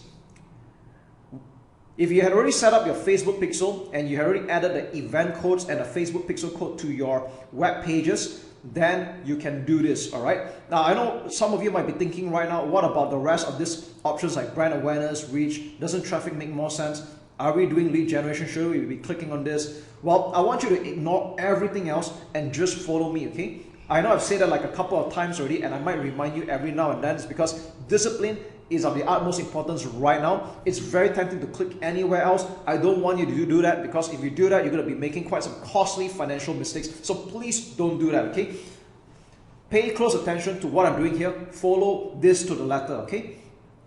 Now click on conversions, and I just want to tell you up front that when I do campaign objective, I would say like 90 to even 100% of the time, I do conversion campaigns for my ad accounts. I rarely choose any others, and if you're wondering why I don't want to do this or what do all these other campaign objectives represent, I'll explain that in another video. So right now, do first, understand later. Got me? Beautiful. All right, so we're going to choose conversions, and we're going to click this pull down menu here, and we're going to give it a name. All right, so in this case of this example here, I'm going to be giving away a free PDF ebook. So I'm just going to call it PDF book, okay, or conversions PDF book. So I normally like to name the campaign objective here, so it's quite straightforward. So I'm going to call it conversions. The next thing we're going to do is ad set and ad now. This is a bit too early to set up right now, okay? I'm just going to click on skip ad set, because this is quite a setup in its own. You have to be thorough about it. There's no point giving it a name right now. Let's skip this part, click on continue, and we're now reviewing our setups for the campaign, okay? We're still on the first step called campaign. We haven't gone to the second step yet. So we're just going to confirm the campaign name. Yes, this is the name of the campaign. You can change the name later. We can pretty much ignore all of this right now. Ignore all of this. And you might be asked campaign budget optimization, or CBO. Now, this is something that should be covered only in an advanced level, but for beginners, I will recommend that you turn this off. In fact, when I advertise for the first time for any new campaigns, I do not use campaign budget optimization or CBO. Again, if you're wondering what this is all about, I don't think it's time for you to worry about that just yet. It's a little bit too early, and no worry, you can still get results with or without CBO. This is something that's reserved only on a higher level, or as you spend more money with Facebook ads, or as you get more advanced, then you can get into CBO, okay? But right now, just ignore it. And what I want to say is that as far as campaign setup goes, it's actually very easy. You can pretty much leave all of this alone and make sure that campaign budget optimization is turned off. And we're going to click publish.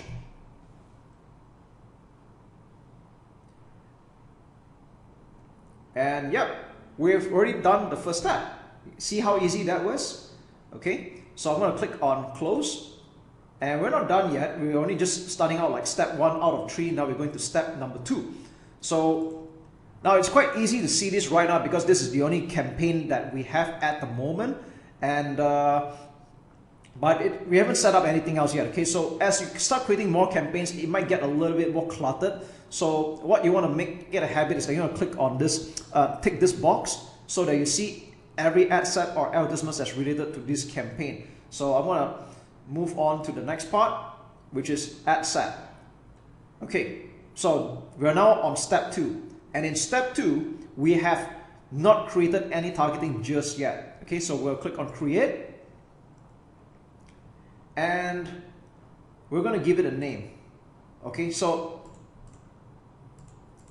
now I'm normally quite reluctant to give it a name at this point because we haven't set up anything just yet. So I'm just going to call it a test at the moment. Okay, so I know this might sound a bit weird, just bear with me. We'll call it test right now because I just want to create the ad set here. Okay, now there was a previous setup and I just want to let you know that as of the time of this video, this is the newest interface. Some older Facebook accounts might see an older interface where some things might look a little bit different, but rest assured that it's just a cosmetic thing. The features are pretty much the same. Okay, so right now we're on step 2 and that is creating the ad set. So I've just given it a name called test, but again, I do not want you to use this name. We're going to visit this later. Okay, and I have a good reason for that. Now what's going to happen here is that I'm going to go through every step of the way in creating your ad set. Now, creating a campaign was dead easy and you just saw that. That was done in practically a couple of clicks. And if I were not explaining it to you, it would have been done in just mere seconds. Now, ad set might take a bit of time, especially if you are an absolute beginner. I remember when I did this the first time, I was so new to it that I didn't know what I was doing, so just bear with it. But with that said, it's something that you will make it second nature eventually as you start running more Facebook ads. Okay, now you might notice something on the right hand side here. That's the audience definition with a potential reach, and there's a speedometer here of sorts. All right, now this account is showing to Malaysia, but in actuality you can pretty much advertise to any country in the world. All right, so let's start off with conversion here. You choose website, we're going to leave it be. The pixel, now we have created one pixel here before, so this is the only pixel that we're using. All right, your pixel will appear here, and we're going to choose a conversion event called lead. Now here's the thing, if your pixel is brand new, you're going to see that this color will be red. So it might not be a nice thing to see, but don't be alarmed, because the moment the first action is taken or the first lead comes in, this will be green immediately. So don't be afraid or feel bad if this is a red color right now. If it's a new account, it's always red, so don't worry about it. In fact, let me just take a look. You see, like, I don't use any of these actions at all. Let's say if I try add to cart, okay, it's still red.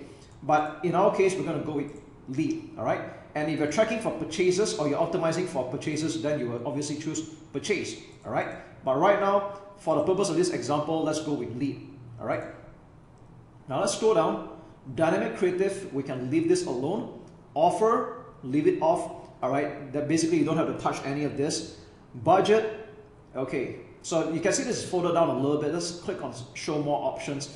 You can pretty much just let it run as it is, and you can turn off the campaign or ad set at any time, which I'm going to show you how to do it afterwards. Okay, we'll just leave this alone, and the next thing we're going to take a look at is the audience. And now this is probably a little bit more important here. Okay, now here's the game. All right, the game here is that we're going to aim to make the potential reach anywhere from 200,000 to 1 million people, within that range. All right, now you're wondering why is it that we're lowering it down to 200,000 to 1 million people? Wouldn't it be better to show to a more targeted group of people? Why not like 40,000 people, 10,000 people, or anything like that? That is not how Facebook works.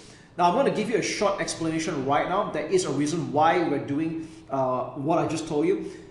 To put it in very simple English or very simple terms, it's that, first of all, we're normally advertising on a low budget, like $5 to $10 a day, all right? And even if you're spending a few $100s a day, that's still considered a small budget in the grand scheme of things.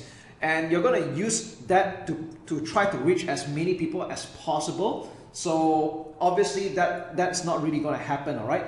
And the other thing that comes into play is the Facebook algorithm. So for example, if you're going to put a potential reach of only 10,000 people, yeah, I know you might envision 10,000 people might be a lot of people right now, but what's happening here is that your Facebook ad is only showing to a fraction of a fraction of a fraction of the audience. So, and the way Facebook works better is that with a bigger audience, Facebook has a bit more room to try to look for people that are most likely to take action on your ad or on your offer, okay? So just trust me on that. We're gonna put a potential reach of minimum 200,000 people.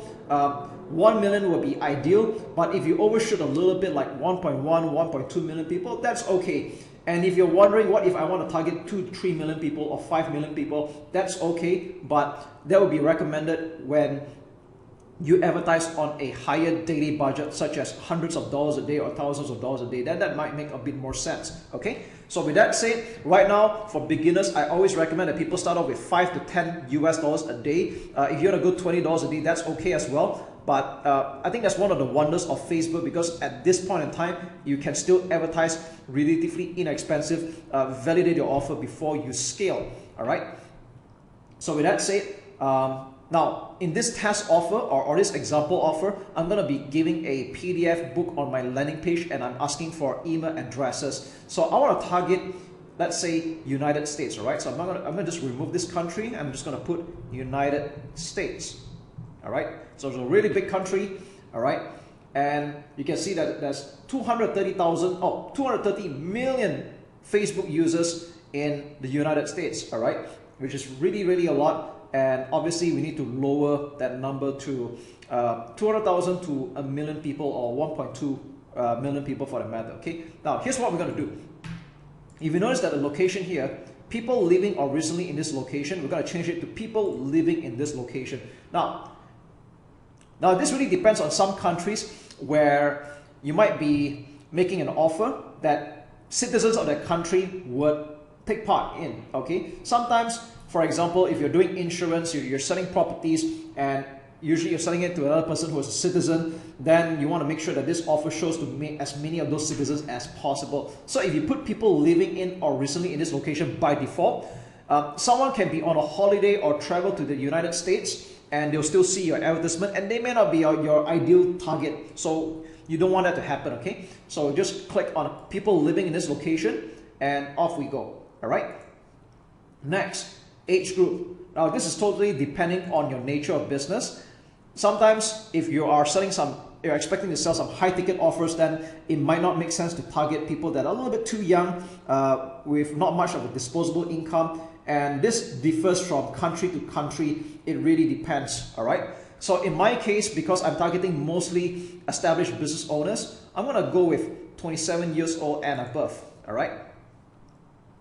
And it's still a lot of people, 180 million people. So maybe I'll just go with like 55, not too old, all right? 27 to 55, okay? Potential reach, 130 million people. Gender, both, all right? I don't discriminate, but sometimes you might be running a very niche business. Like for example, if you're selling women-related products, then obviously it makes sense that you choose only women, all right? But in this case, I'm going to just go with both, all right? And the next part is detailed targeting. Now you're going to notice this box here in advance. I'm going to uncheck this, okay? You don't need targeting expansion. Be sure to uncheck this. And you might notice that I have skipped the detailed targeting. I'm going to get to that afterwards. We're going to go down to languages first. And I'm going to type in English all right? Now, one of the beauties about the language here is that you can advertise in any language that you want. You can advertise it in Chinese, for example, or any other languages. So, but what's important here is that you need to be congruent. So that means, for example, if your advertisement is going to be in Chinese, then you're going to put language Chinese over here. And what's going to happen is that Facebook will target users that normally converse or communicate in Chinese. All right, that's just one example. But since my advertisements are written in English, then English it is. Okay. Now, with that said, let's just go show more options. All right, there's nothing really to look at. And with that said, we have a potential reach of 120 million people, which is still rather huge. So this is where detailed targeting comes in. So to put it in very simple terms, we're going to type in the interest of the people that are interested in that particular topic or field, and based on what Facebook thinks. So what I want to say is that Facebook is a rather smart learning machine, and it kind of tracks people's behavior, and we're going to maximize our chances reaching those kind of people that might be interested in your offer. So in my case here, I'm giving away a PDF book for this particular example about, guess what? Social media marketing, all right? So I'm going to type in digital marketing and let's see what comes out, all right? Digital marketing as an interest. So you can see that quite some suggestions here. We're going to click the first one. And we have 9.3 million people, all right? So it's still rather broad. I'll try to like reduce this somewhat, but let's just say you have a shortage of reach. What you can do is you can click on suggestions and type in any other closely related topics or interests that people have. Let's just try social media marketing and let's see what happens. All right, I'm going to remove digital marketing and social media marketing. So we've got 15 million people, so that's even more. All right, now this is the part where you can either target by the state. So I'm just giving you some suggestions right now. You can target by state. Let's just try California. All right, California. And I'm just going to try digital marketing again.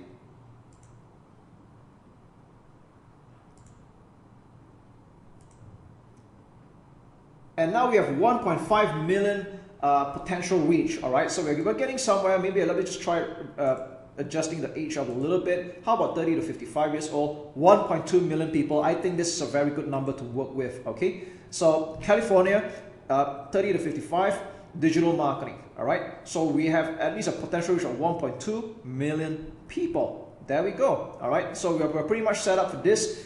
So you can see that what I did here is that I just kind of play around with the settings here until I get a potential reach of 1.2 million people. But let me just show you another example. Let's just say you insist on showing to the entire United States. All right, so obviously it's going to be a whopping 7.4 million people at age 30 to 55. What I can do is that I can type in the names of public figures or gurus in this market. Let's say, for example, Gary Vaynerchuk. All right, so this is what I call a passionate keywords. Basically, people that are into that topic will definitely know who these public figures are. All right, so we got 3.9, which is still quite a lot. All right, let's try maybe, how about Grant Cardone?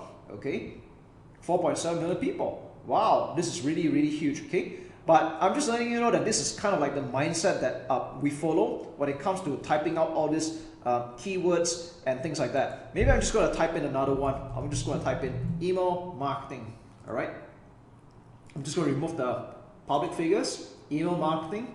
Okay, we have like 1.3 million. Wow, pretty good. All right, so let's just say I want to target people that are interested in email marketing, and it's 1.3 million people, but it covers the entire United States. So this is one ad set that I can go with already. And like I said, a minimum of 200,000 to a million people, but if you overshoot a little bit, like 1.1, 1.2, 1.3, that's still okay. All right, now placements. Some experts might tell you to just leave it at automatic placements, but I would differ here. I would recommend that you go for manual placements and remove audience network. All right, now why would I want to do such a thing? Because I want this advertisement to show up on Facebook, Instagram, and Messenger, but I do not want this to show up on audience network. So what is audience network? Now this is basically advertisements that show up on some partner approved websites like CNN or any other news sites like Daily Mail and so on.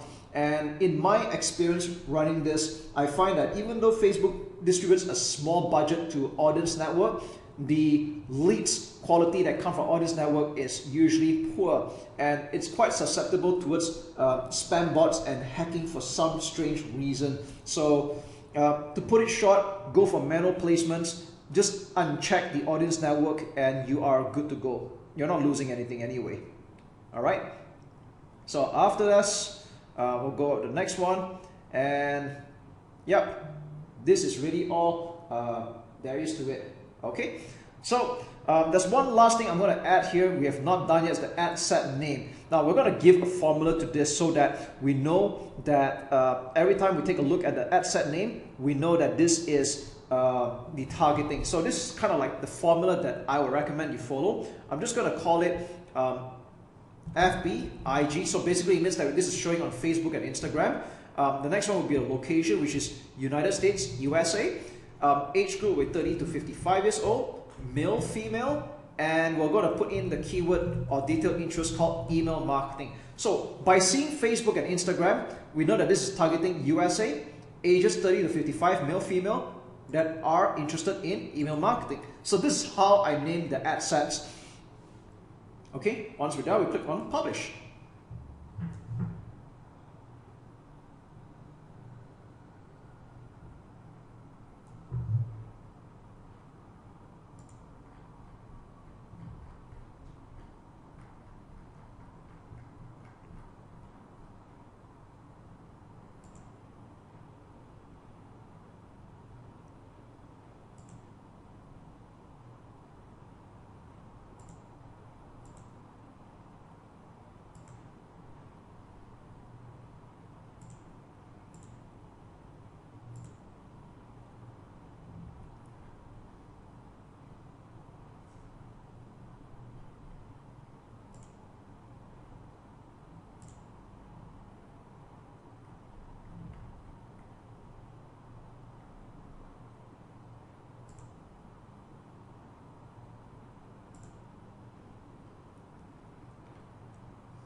With that said, you might notice that there was a slight error here, which is the advertisement which we have not yet created. So we are done with step 2. We're now going to go to step 3, and that's creating the advertisement. So what I'm going to do is I'm going to close this docking panel and have this ticked, and then I'm going to go to ads for the one ad set. So you might notice that there's this draft that was created in advance, and although you can create a new ad, we can just edit what we have over here. Okay, we'll click on edit, and we're going to create our ad creative. So we had just done step 2 just now. That's the targeting, what kind of audience, what kind of country we're going to be going for. And now we're going to go for putting in your first ad.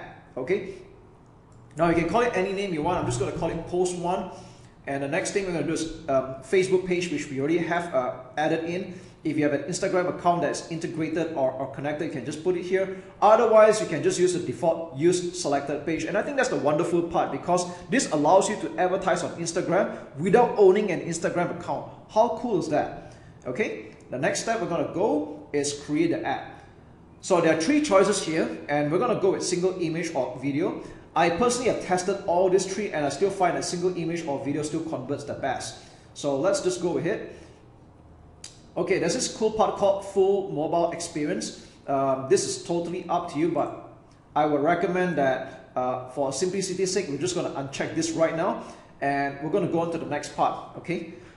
Now at this point, if you already done your previous exercise, you already have your ad copy on standby, because what we're going to do is we're just going to copy and paste it over here. I don't encourage people to write manually into the primary text, because you will find that the Facebook Ads Manager will load rather slow somehow. When you make changes, when you delete, when you backspace and you type again, it gets a little bit slow. So this is why I would recommend that you type everything that you need in a notepad or a word pad, and copy and paste the contents in it. But let's not get too ahead of ourselves. Let's go to media first. We're going to click on add media, and this is where you can add an image or a video. And right now we're going to keep things simple. I'm going to click on add image. And as a brand new account, there are no images for you to use, all right?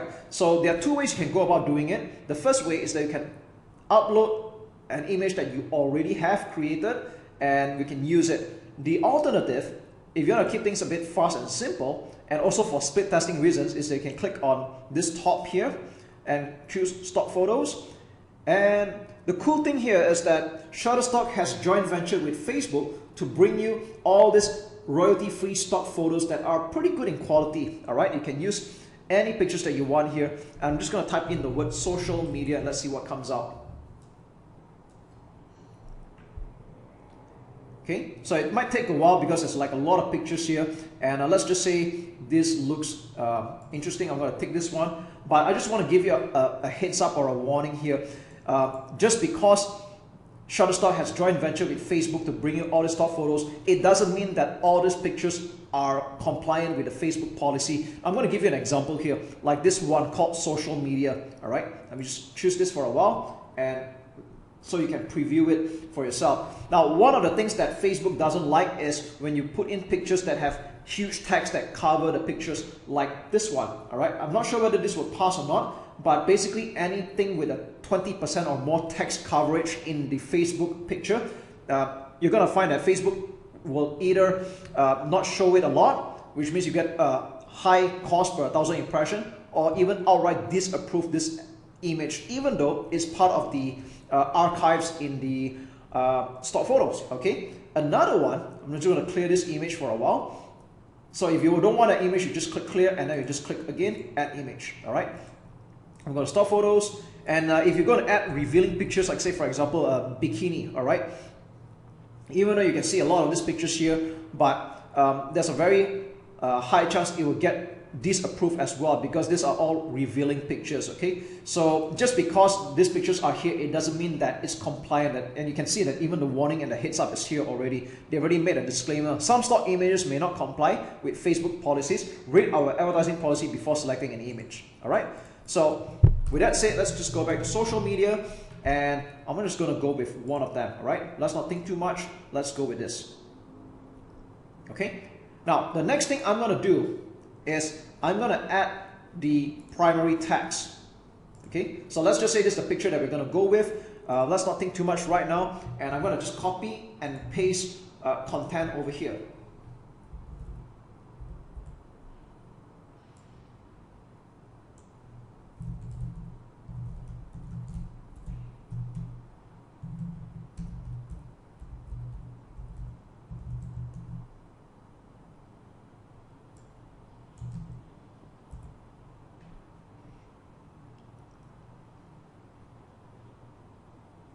Okay, so you can see how fast that was when I just copy and pasted this add copy into the primary text, and you can see that there's a preview over here.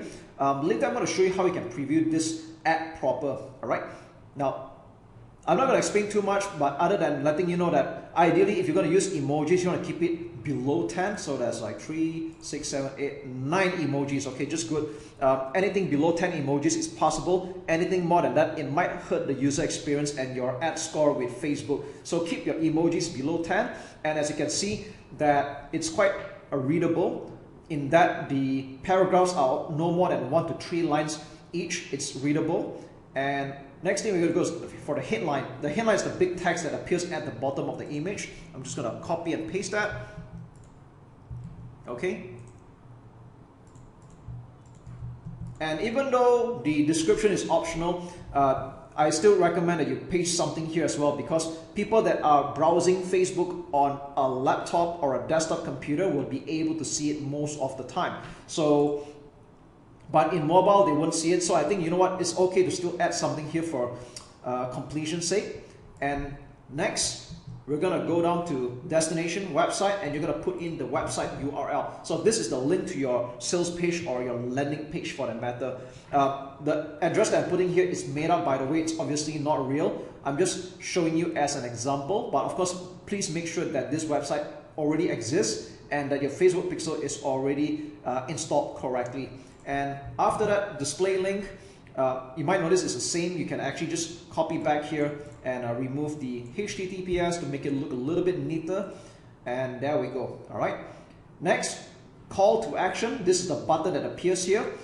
Now, I've tried a lot of other buttons here. I've tried no button, I've tried download, and I find that learn more is the best call to action. So let's not think too much. Let's just go with the best default option, learn more. Okay. And yeah, we're done. That's it. Okay. So okay, just ignore this error up here. This is just a test account. By right, you shouldn't be seeing this, but I just want you to know that this is how to set up and create your ad on Facebook. And this is the third and final step. And once we're done, we're just going to click publish.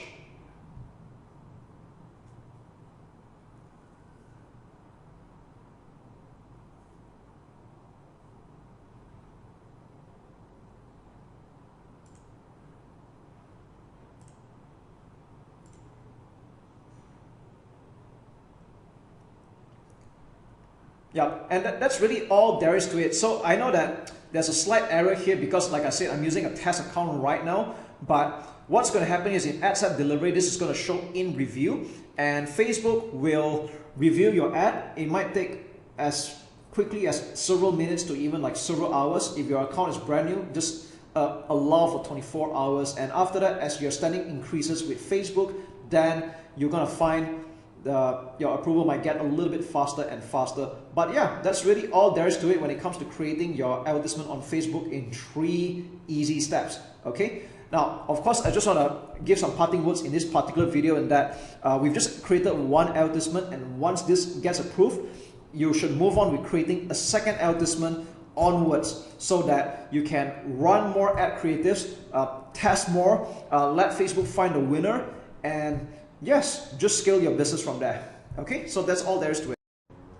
I'm going to take this time to explain the rest of the campaign objectives and why I am almost always using the conversions campaign. To a smaller extent, I use lead generation, and very seldom I use engagement, but I seem to ignore everything else. And why should you consider doing that as well? Okay, so I'm just going to give you a quick rundown on the other campaign objectives, just so you know why we always use conversions most of the time, and to a small extent even lead generation or engagement, but we pretty much ignore the rest. Okay, so let's take a look at brand awareness and reach. So if you take a look at this icon here, it says show your ads to people who are most likely to remember them, and reach sounds rather similar. Show your ads to the maximum number of people. So this is kind of like where Boost Post actually comes in.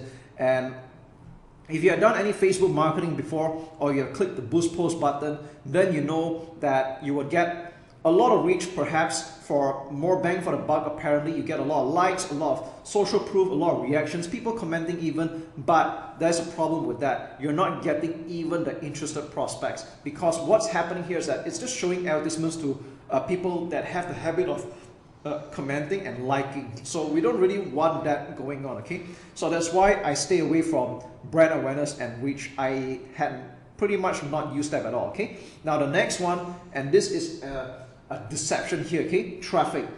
Send people to a destination like a website, app, Facebook event, or messenger conversation. Now when you take a look at out of all the campaign objectives here, this seems to be one of the considerations that make a lot more sense, right? But I'm just going to warn you up front, stay away from using traffic objective, okay, despite the way it sounds, because what's happening here is that you're going to get most probably a lot of clicks. So you get a low cost per click. A lot of people are clicking on your Facebook ad, and it might seem exciting initially, just like Boost Post.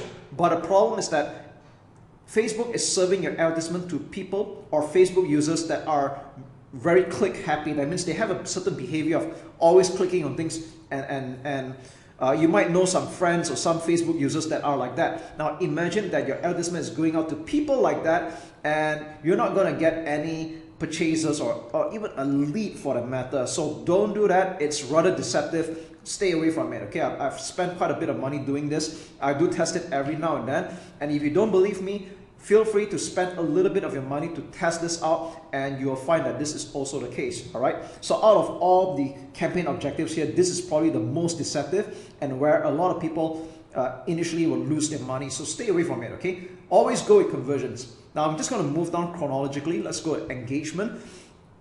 So this is where you can get like post engagement, page likes. All right, so if you're ever buying likes, this is normally what the campaign objective is. Now I'm not against people buying page likes, especially if you're just starting out. You clearly do not want to have an empty Facebook page with just like 0 to 1 like.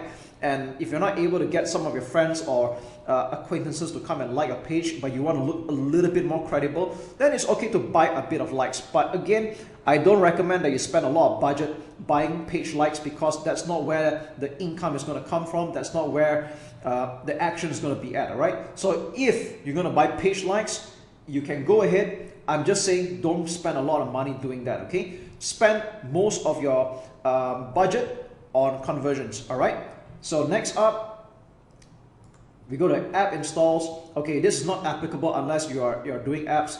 Let me just backtrack a little bit. Okay, There's this thing called post engagement where you get like people sharing and commenting and all that. Now, again, this is like probably my third distant campaign objective. But if you're running a restaurant and you're doing promotions, then doing an engagement post would make a lot of sense. So for example, if you're running an F&B or a restaurant and you're doing maybe like a buy one free one meal promo, 50% off, visit at lunch hour, like 12 to 3 p.m, you're going to get a very good deal at our restaurant, then okay, it makes sense using an engagement, because people here have this behavior of sharing good deals. So it kind of makes sense to use engagement for F&B and restaurants or something like that. Okay, so app installs only if you're having apps. Video views. Now, some people do run campaign objectives for video views. So if you're expecting to run viral videos and you want it to get seen as much as possible and have people share them, then it's okay. But I just want you to know that even I don't really use this. So if you're playing on a limited budget, I do discourage that you use video views. All right. Now, next up, lead generation. Now, lead generation is a campaign objective you can choose if you want to get people signing up to a form without having a website. So this works especially for businesses that are straightforward, such as car wash, dentistry, aesthetics, insurance, financial planning, and so on. So it's quite straightforward in that when people click on your Facebook ad, there'll be a form that pops up, and this can also appear on Instagram. You don't need a website for this. And all people have to do is just leave their name, email, phone number, or any details that you ask, and the details will be submitted to your Facebook page, all right? And that's where you do your own follow-up calls from that. So this works especially if you are expecting to meet up in person, or you're expecting to do phone calls, or calling up the prospect, then lead generation will make a lot of sense, all right? So this is like my distant second campaign objective. And messages, all right. If you want to have people message you directly on Messenger, then you can select messages as well. But I would say that this is probably one of my least favorite campaign objectives as well, because it's a lot of work. You're expecting to write to a lot of people, unless you're doing quite some fact finding, and then that's okay, all right? But one of the pros is that you don't really need a website for this. But with that said, conversions is really where the action is at. I would say that almost all the time, like 80, 90, or even 100% of the time, you'll be using campaign objective, and that's what I teach in my training. Okay, so I've already covered that in greater detail in other videos already, so this needs no going through anymore. And followed by catalog sales and store traffic. So catalog sales only makes sense if you are having a catalog on your Facebook page, and store traffic if you are running Facebook ads to e-commerce. But then again, you should still be using conversions. So that is what all these campaign objectives are in a nutshell. I've already explained to you what they're all about, and now you know why we always go with conversions, and we pretty much don't quite care about the rest, only to a small extent lead generation, and to a smaller extent engagement. Okay, so yeah, that's really all there is to it. Now at this point, you would have already created your first Facebook ad, okay, and preferably that you run at least 3 advertisements at any given time, so that instead of just putting 1-2 advertisements where Facebook would, I would say it's either a hit or miss, at least with 3 advertisements, Facebook would be able to rotate them and pick the best winner of them all. So at this point, you can create 3 different Facebook ads, all images, or you can do a mix of images and videos. So for example, you can have 2 images and 1 video running at a time. And in this particular training, what I'm going to do with you right now is that I'm going to show you a very simple but an exciting tool as well, that you can use a built-in video maker within Facebook Ads Manager. And that's pretty wonderful, okay? Now, when it comes to creating video ads, it is a big topic in itself. And you might be getting ideas that, okay, I need to shoot a video on my phone, I need to do some post-production and things like that, which could be quite an open-ended thing and maybe fit for another course. But with that said, I want to stick to Facebook ads right now, and I want to show you a simple way for you to create your own video ads with an available tool within Ads Manager itself. And this is something that takes only a couple of minutes or a few minutes of your time, and it's dead simple, all right? So what we're going to do right now is that we are here on the 3rd step in creating the Facebook ad. So I'm just going to cut the chase here. And at the top here, we're going to give it a name. So I'm just going to call it Video 1. It's totally up to you, whatever name you want to call it. and I'm just going to assume that this is your Facebook page and your Instagram account. We'll just leave it be. When we go to the bottom here, create ad, we'll click on single image or video. We'll leave it at that. And you will notice that you have an option of adding media, or you can create a slideshow or create video. Now, even though this both might sound different, but I would say that this still leads to the same result, where we're going to create animated slides. Okay, so despite the different sounding of the name, you're actually given two types of category of templates. Okay, so let's just click on create slideshow, and as you can see here, there are templates for you to choose from. All right, and if you go to click on create video, it's pretty much similar as well, but they have different types of templates going on. All right, and that's pretty good. So with that said, I'm just going to click on create slideshow. What I want to say is that they all lead to pretty much different types of templates for your videos. So what this does is that you can put in any images that you want. You can add in the text and change a little bit of customization, especially on the text colors, and off we go. All right, so you can see here that there are different types of previews, different types of videos that you can animate the images on. So I'm just gonna take a random one right now. Okay, maybe I'll just go with I'll go with this one. All right, something simple. Okay, let's just say this is my video ad of choice. I'm gonna click on continue, and it's broken down into scenes. Okay, so we can choose an image for each of them. Okay, I'm gonna click on this one, and you can choose any images that you already have in your account, or you can just upload, which is exactly what I'm going to do. Okay, so there we go. If you want to do a preview, you can click on the play button on the right and see what comes out. Okay, and then there's the second scene. You can add in another picture again.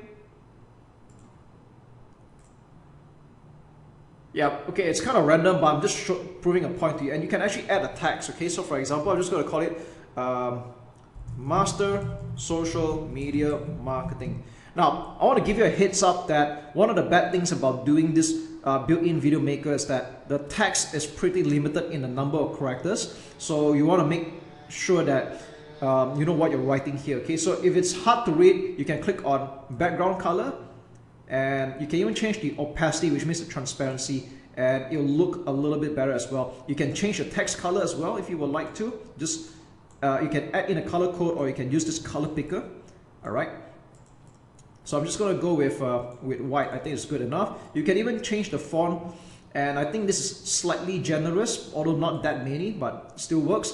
You can even position where you want the text to appear. All right, pretty cool. Let's say if you want this to appear in the middle, that's fine as well. So let's play this video again. There we go.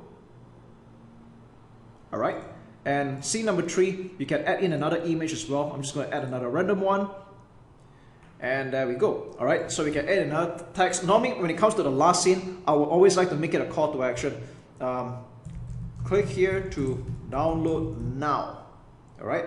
Again, you might see it's a bit hard to see. We click on background image color, and there we go. You can even change the text color as well. All right, let's say this is what we want. Put this in the middle. Change the font if you want. Okay, this looks better. And yes, let's play it one more time. So guys, can you see how simple this is? All right. Now, of course, I know this was done rather simply in terms of the pictures. I'm just using this as an example to show you. And let's click continue. And what happens here is that you're going to review it. And this is what will appear in probably an Instagram story. And we'll click on use video. So what's going to happen right now, it's going to take a couple of minutes for the video to get rendered. And I'll tell you what, talk to you when this is done. Alright, so that took a couple of minutes and we are practically done with the video, and that's it. Alright, so the rest looks familiar to you. This is the part where we add in the text, the headline, and the description, which I'm not going to repeat here right now, but I just want you to know that it's pretty much the same thing. Okay, I'll tell you what, maybe just give me a couple of a few seconds. I'm going to just do this part really quick. And there we go. Alright, so I know I pretty much skipped that part a little bit because this was already covered in a previous video, but I just want to show you that this is how the Facebook ad would look like when you put this with a video. Okay, so I'm just going to play this again, which I know this is a very quick work. I guess when you choose your pictures and you choose your words wisely, then it's going to pan out rather nice. Okay, but as you can see, it took me no software or third-party app to do this. You don't really need sound or music for that matter, because most people normally watch in private, maybe outside on a mobile data, and they pretty much get the idea. And I have some winning advertisements that are based on a video ad, so simple, so do not discount that. Okay, so once we're done, we'll click on review, and we're pretty much done. Okay, we just click save the draft. And what we're going to do is make sure that this is in publish status, so be sure that you click on publish, and this will enter into a review state by Facebook.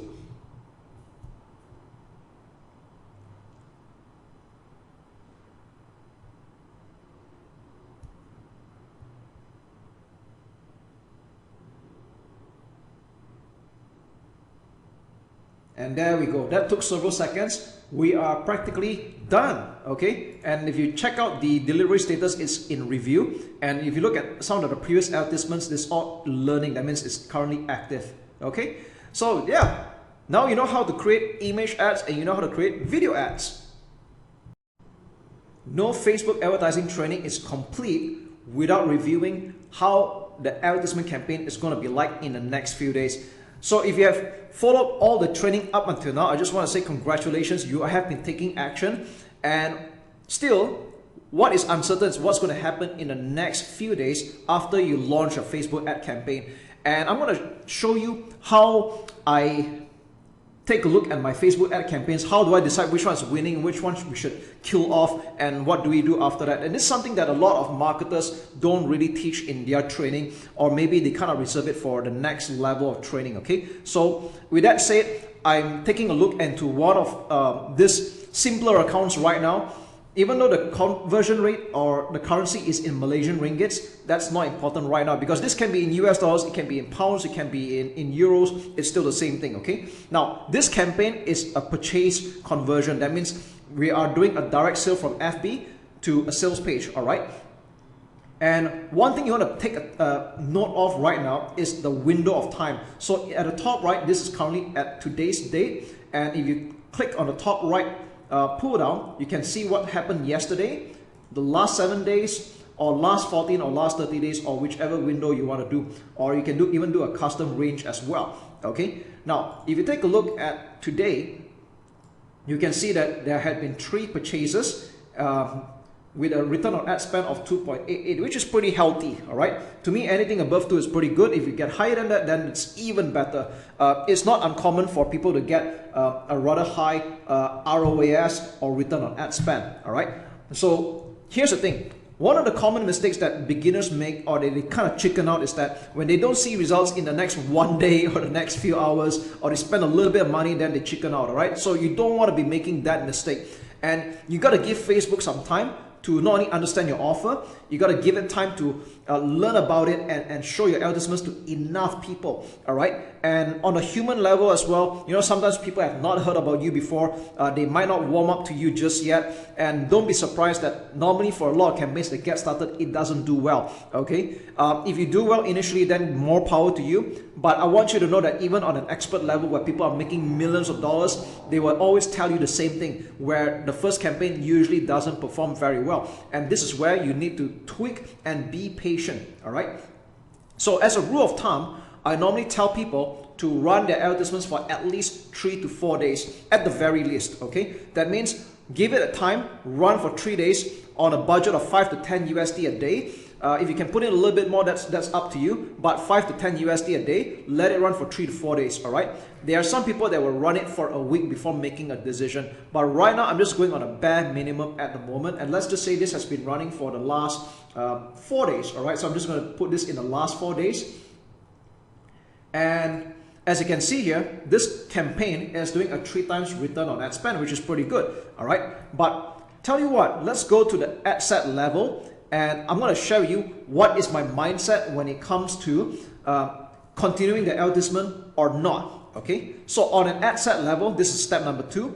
We're going to see that not all of them had actually performed. Like for example, if you look at this ad set which was already turned off. Okay, so I had turned this off earlier. You can see that this has ran for maybe I think like almost 3 days and it got no results. Okay, so I turned this off initially. All right, now we have another 4 more ad sets that are performing right now. And if you look, take a look at this one. This is doing a return on ad spend of below 1. Now, some people might give this a chance, but let's just say you've decided that anything below 1 is practically you're losing money, okay? Because I spent $77 here, I've only made 67, so I'm losing $10. Again, it's up to you at this point. Do you want to still give it a chance? It's okay, but let's just say we've given this enough time. I'm gonna turn this off, all right? So it means that this targeting is not doing well, whereas the others are, okay? Now, this is doing really good. This is doing good as well. And as for this one, okay, this has only ran for a day because this was newly created. So it's fine. I'm going to give it maybe 2 or 3 more days, all right, to perform. Whereas as for this two is doing good. I'm just going to continue, all right? Now, let's take a look at this particular ad set. So I'm going to check this box. And even though it's got 7 purchases, let's take a look at the advertisements right now. So there's a minimum of 2 advertisements running right now, and the winner here is video number 2. And the myth about Facebook ads is that people think that if you're giving it $100, it's going to distribute 50-50, and that's not true, all right? So what normally happens in the next few days is that you're going to see something a bit more disparaging where more money gets funneled into this than the others. Okay, now this is a little bit more even at the moment, but I want you to know that typically the ad spend will be quite lopsided, where maybe more would go into this and a lot less into this one. All right, so in this case I might consider turning off this advertisement because it's not doing as well as the other one, or rather Facebook prefers this advertisement. So what happens here is that I can choose to turn this off right now, and right now I will be running only 1 ad. Again, if you have watched my previous videos, we do not want to be running only 1 ad. In fact, you should have a minimum of 3 advertisements. But when I did this, this was done in a rather hurry. So you want to create 2 more advertisements to compete against this current winner. Okay, so yeah, that's pretty much my mindset when it comes to split testing, when it comes to finding the winning advertisement. And again, I think by now you have found out that it's not so much about finding the audience anymore. I think finding the audience is not a problem nowadays, thanks to Facebook's really smart learning machine. But what is your message? Okay. In fact, if we take a look at it right now, you might notice that I always talk about the cost per result, or the results like purchases in this case. If you want to take a look at the other metrics like click-through, all right, this is doing above 1% easily. So people are clicking on the advertisement. They are interested, all right. Click-through in bracket all. This is supposed to be double of this amount at the very least. So you can see it's very, very well, okay. Number of clicks is not really a lot just yet, 45, but we can tell that the sales copy is converting. Cost per 1,000 impression, if you're targeting the US or tier 1 countries, you're considered pretty good if you're doing $40 or below. If you're targeting Southeast Asian countries or maybe third world countries, $10 US or below will be pretty good. So this, if I convert, this is more like 5 USD, which is very good again, all right? So these are pretty much healthy stats. I turn off this advertisement because this is not performing after like 3 to 4 days, and I would come up with another 2 more advertisements to compete with this one, all right? So a minimum of 3 advertisements at any given time. I would say if you want to go for more, a maximum of 5. I don't recommend anything more than 5 because anything more than 5, Facebook will struggle to look for the winning advertisement, okay? So yes, that is my mindset when it comes to split testing, when it comes to tweaking a campaign and optimizing for that matter. And I'm just going to double back a little bit to the ad sets here. You might notice that I had turned off 2 ad sets. Doesn't mean we're just going to stick with this 3. If you want to spend a bit more money, you can create another ad set and run some more advertisements. You take care.